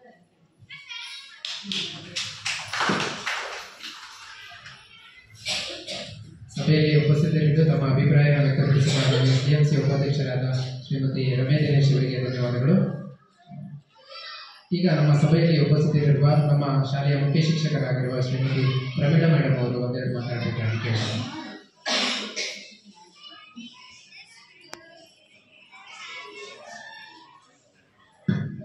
ನಮಸ್ಕಾರ. ಒಂದು 3 ದಿನಗಳಿಂದ ದೇವೇಂದ್ರ ಪ್ರಸಾದ್ ನಮ್ಮ ಶಾಲೆಯಲ್ಲಿ ಇಟ್ಕೊಂಡು ಸಾಮಾಜಿಕ ಪರಿಶೋಧನೆಯನ್ನು ನಡೆಸಿದ್ದಾರೆ. ಒಂದು ಭೌತಿಕ ಮತ್ತು ನಮ್ಮ ಶಾಲೆಯ ಶೈಕ್ಷಣಿಕ ಚಿತ್ರಣವನ್ನು ನಿಮ್ಮ ಮುಂದೆ ಕಣ್ಣೆದುರಿಗೆ ಬರೋ ರೀತಿಯಲ್ಲಿ ಅವರು ಮಂಡಿಸಿದ್ದಾರೆ. ಖುಷಿ ಆಗುತ್ತೆ ಒಂದಿಷ್ಟು ನೋಡಿದಾಗ ನಾವು ಸಾಕಷ್ಟು ಕೆಲಸಗಳನ್ನು ಮಾಡಿದ್ದೀವಿ ಅಂತ. ಆದರೆ ಈ ಒಂದು ಚರ್ಚೆ ಮಾಡಬೇಕಾದ್ರೆ ನಮ್ಮ ಪೋಷಕರು ಒಂದು 100% ಇರಬೇಕಾಗಿತ್ತು. ಅಂದರೆ ನಮ್ಮ ಶಾಲೆ ಸ್ಥಿತಿಗತಿಗಳು ಹೇಗಿದೆ ಅಂತ ಅರ್ಥ ಮಾಡ್ಕೊಳ್ಳೋದು. ಈಗ ಹೇಳ್ತಿರ್ಬೇಕಾದ್ರೆ ಒಂದಿಷ್ಟು ಸೌಲಭ್ಯಗಳನ್ನು ನಾವು ಪೋಷಕರ ವತಿಯಿಂದನೂ ಮಾಡ್ಕೋಬೇಕು, ಇಲಾಖೆ ವತಿಯಿಂದನೂ ಪಡ್ಕೋಬೇಕು ಅಂದಾಗ ಪೋಷಕರ ಸಹಕಾರ ತುಂಬ ಇಂಪಾರ್ಟೆಂಟ್ ಆಗುತ್ತೆ. ಈಗ ಬಂದವರಲ್ಲಿ ಮನಸ್ಸಲ್ಲಿ ಮೂಡಿದೆ, ಹೌದಲ್ಲ ನಮ್ಮ ಶಾಲೆ ಒಂದಿಷ್ಟು ನಾವೇ ಆದಂಥ ನಮ್ಮದೇ ಆದ ಕೊಡುಗಳನ್ನು ಕೊಡೋಣ ಅಂಥೇಳಿ ಒಂದು ಬಂದಿರೋರಲ್ಲಿ ಒಂದು 60% ಪೋಷಕರಲ್ಲಿ ಅದು ಬಂದಿದೆ. ಹಾಗಾಗಿ ಪೋಷಕರ ಸಂಖ್ಯೆ ಹೆಚ್ಚಿದ್ದಷ್ಟು ನಮ್ಮ ಶಾಲೆಯ ಸ್ಥಿತಿಗತಿಗಳನ್ನು ಅರ್ಥ ಮಾಡ್ಕೋತಾರೆ, ಅದನ್ನು ಅಭಿವೃದ್ಧಿಗೋಸ್ಕರ ಶ್ರಮಿಸ್ತಾರೆ ಅನ್ನೋದು ಕೂಡ ನಮ್ಮ ಭಾವನೆ. ಅಧಿಕಾರಿಗಳವರು ಹಾಗೆ ಮಿಡಿ ನಾಗರಾಜ್ ಅವರು ನಮ್ಮ ಎಲ್ಲ ಶಿಕ್ಷಕರ ಮಾತನಾಡಿದ್ದಾರೆ. ಅಂತಂದರೆ ನಮ್ಮ ಶಾಲೆಗೆ ಬೇಕಾದಷ್ಟು ಅಂದರೆ ಈಗ ಗ್ರಂಥಾಲಯ ಕೊಠಡಿಗಳಿಲ್ಲ, ಆಮೇಲೆ ಲ್ಯಾಬ್ಗಳು ಬೇಕು ಪ್ರಯೋಗಾಲಯ ನಡೆಸೋದಕ್ಕೆ. ಹಾಗೆ ಅಡುಗೆ ಮನೆಗೆ ಪಾಪ ನಮ್ಮ ಶಾಲಾ ಕೊಠಡಿಯನ್ನೇ ಕೊಟ್ಟಿದ್ದೀವಿ. ಅವರು ಕೂಡ ಅಸಹಾಯಕರು, ಅಂದರೆ ಅನುದಾನಗಳು ಬಂದಾಗ ನಮಗಾಗಿ ಕೊಡ್ತಾರೆ, ಇಲ್ಲದೇ ಇದ್ದಾಗ ಎಲ್ಲರೂ ಕೂಡ ಅಸಹಾಯಕರಾಗಿ ಇರ್ತಾರೆ. ಅದನ್ನೆಲ್ಲ ನಾವು ಸರಿ ಮಾಡ್ಕೋಬೇಕಂತಂದರೆ ಇಲ್ಲಿ ಪೋಷಕರ ಪಾತ್ರ ಕೂಡ ಸಾಕಷ್ಟು ಇರುತ್ತೆ. ಹಾಗಾಗಿ ಎಲ್ಲ ಪೋಷಕರು ಈ ಮುಂದಿನ ದಿನಗಳಲ್ಲೂ ಕೂಡ ಬಂದು ಸಹಕಾರ ನೀಡಿ ನಮಗೆ ಕೈ ಜೋಡಿಸಿ ಇಂಗ್ಲೀಷ್ ಮೀಡಿಯಂಗೆ ಇನ್ನೊಬ್ಬರು ಶಿಕ್ಷಕರನ್ನು ನಾವು ನೇಮಕ ಮಾಡ್ಕೊಳ್ಳೋದಕ್ಕೆ ನಿಮ್ಮೆಲ್ಲರ ಸಹಕಾರ ಇದ್ದರೆ ಈ ಸೆಮಿಸ್ಟರಲ್ಲಿ ಇನ್ನೊಬ್ಬರು ಶಿಕ್ಷಕರನ್ನ ತೆಗೆದುಕೊಳ್ಳೋಣ ಅಂತ ಹೇಳ್ತಾ ಎಲ್ಲರಿಗೂ ಕೂಡ ವಂದಿಸ್ತಾ ನನ್ನ ಮಾತನ್ನು. ಸಭೆಯ ಉಪಸ್ಥಿತಿಯನ್ನು ವಹಿಸಿ ಈ ಸಮಾರಂಭದ ಕುರಿತಾಗಿ ತಮ್ಮ ಅನಿಸಿಕೆಯನ್ನು ವ್ಯಕ್ತಪಡಿಸಿದ ಶ್ರೀಮತಿ ಪ್ರಮೀಳಾ ಮೇಡಮ್ ಅವರಿಗೆ ಧನ್ಯವಾದಗಳು. ಇದೀಗ ಕಾರ್ಯಕ್ರಮದ ಅಂತಿಮ ಘಟ್ಟ ವಂದನಾರ್ಪಣೆ. ಈ ಕಾರ್ಯಕ್ರಮದಲ್ಲಿ ನಡೆದಿರತಕ್ಕಂಥ ಸರ್ವರನ್ನು ವಂದಿಸಲಿದ್ದಾರೆ ನಮ್ಮ ಶಾಲೆಯ ಶಿಕ್ಷಕರಾಗಿರ್ತಕ್ಕಂಥ ಶ್ರೀಮತಿ ಜ್ಯೋತಿ ಮೇಡಮ್ ಅವರು.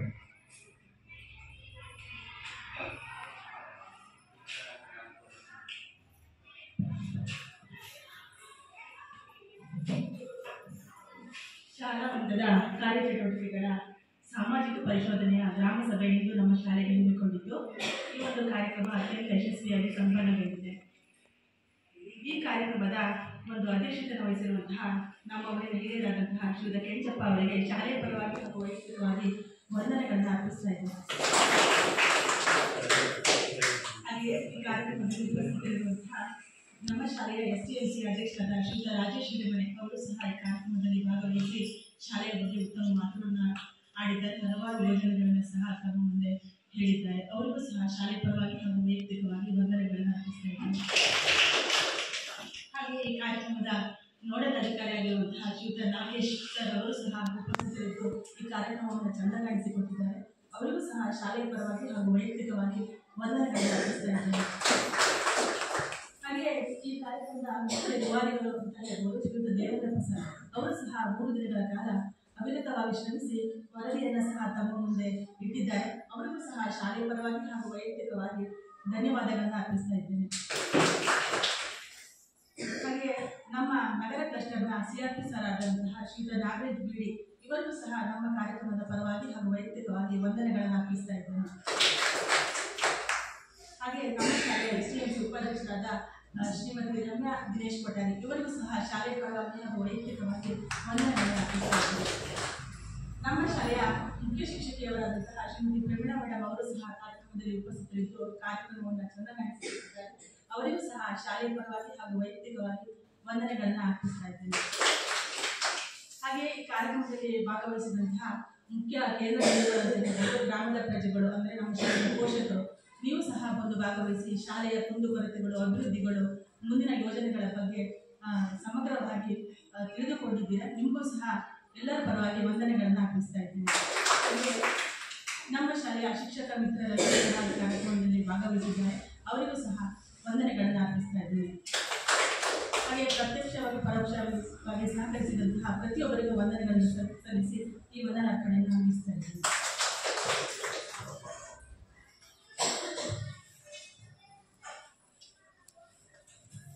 ಕಾರ್ಯಕ್ರಮಕ್ಕೆ ಆಗಮಿಸಿದ ಸರ್ವರನ್ನು ತುಂಬ ಮನದಿಂದ ವಂದಿಸಿದ ನಮ್ಮ ಶಾಲೆಯ ಶಿಕ್ಷಕಿ ಶ್ರೀಮತಿ ಜ್ಯೋತಿ ಮೇಡಮ್ ಅವರಿಗೆ ಧನ್ಯವಾದಗಳು. ಇಲ್ಲಿಗೆ ನಮ್ಮ ವೇದಿಕೆ ಕಾರ್ಯಕ್ರಮ ಮುಕ್ತಾಯಗೊಂಡಿರುತ್ತದೆ. ಪೋಷಕರು ಒಂದಷ್ಟು ವಿಷಯಗಳನ್ನು ಮಾತಾಡಿದ್ದಾರೆ.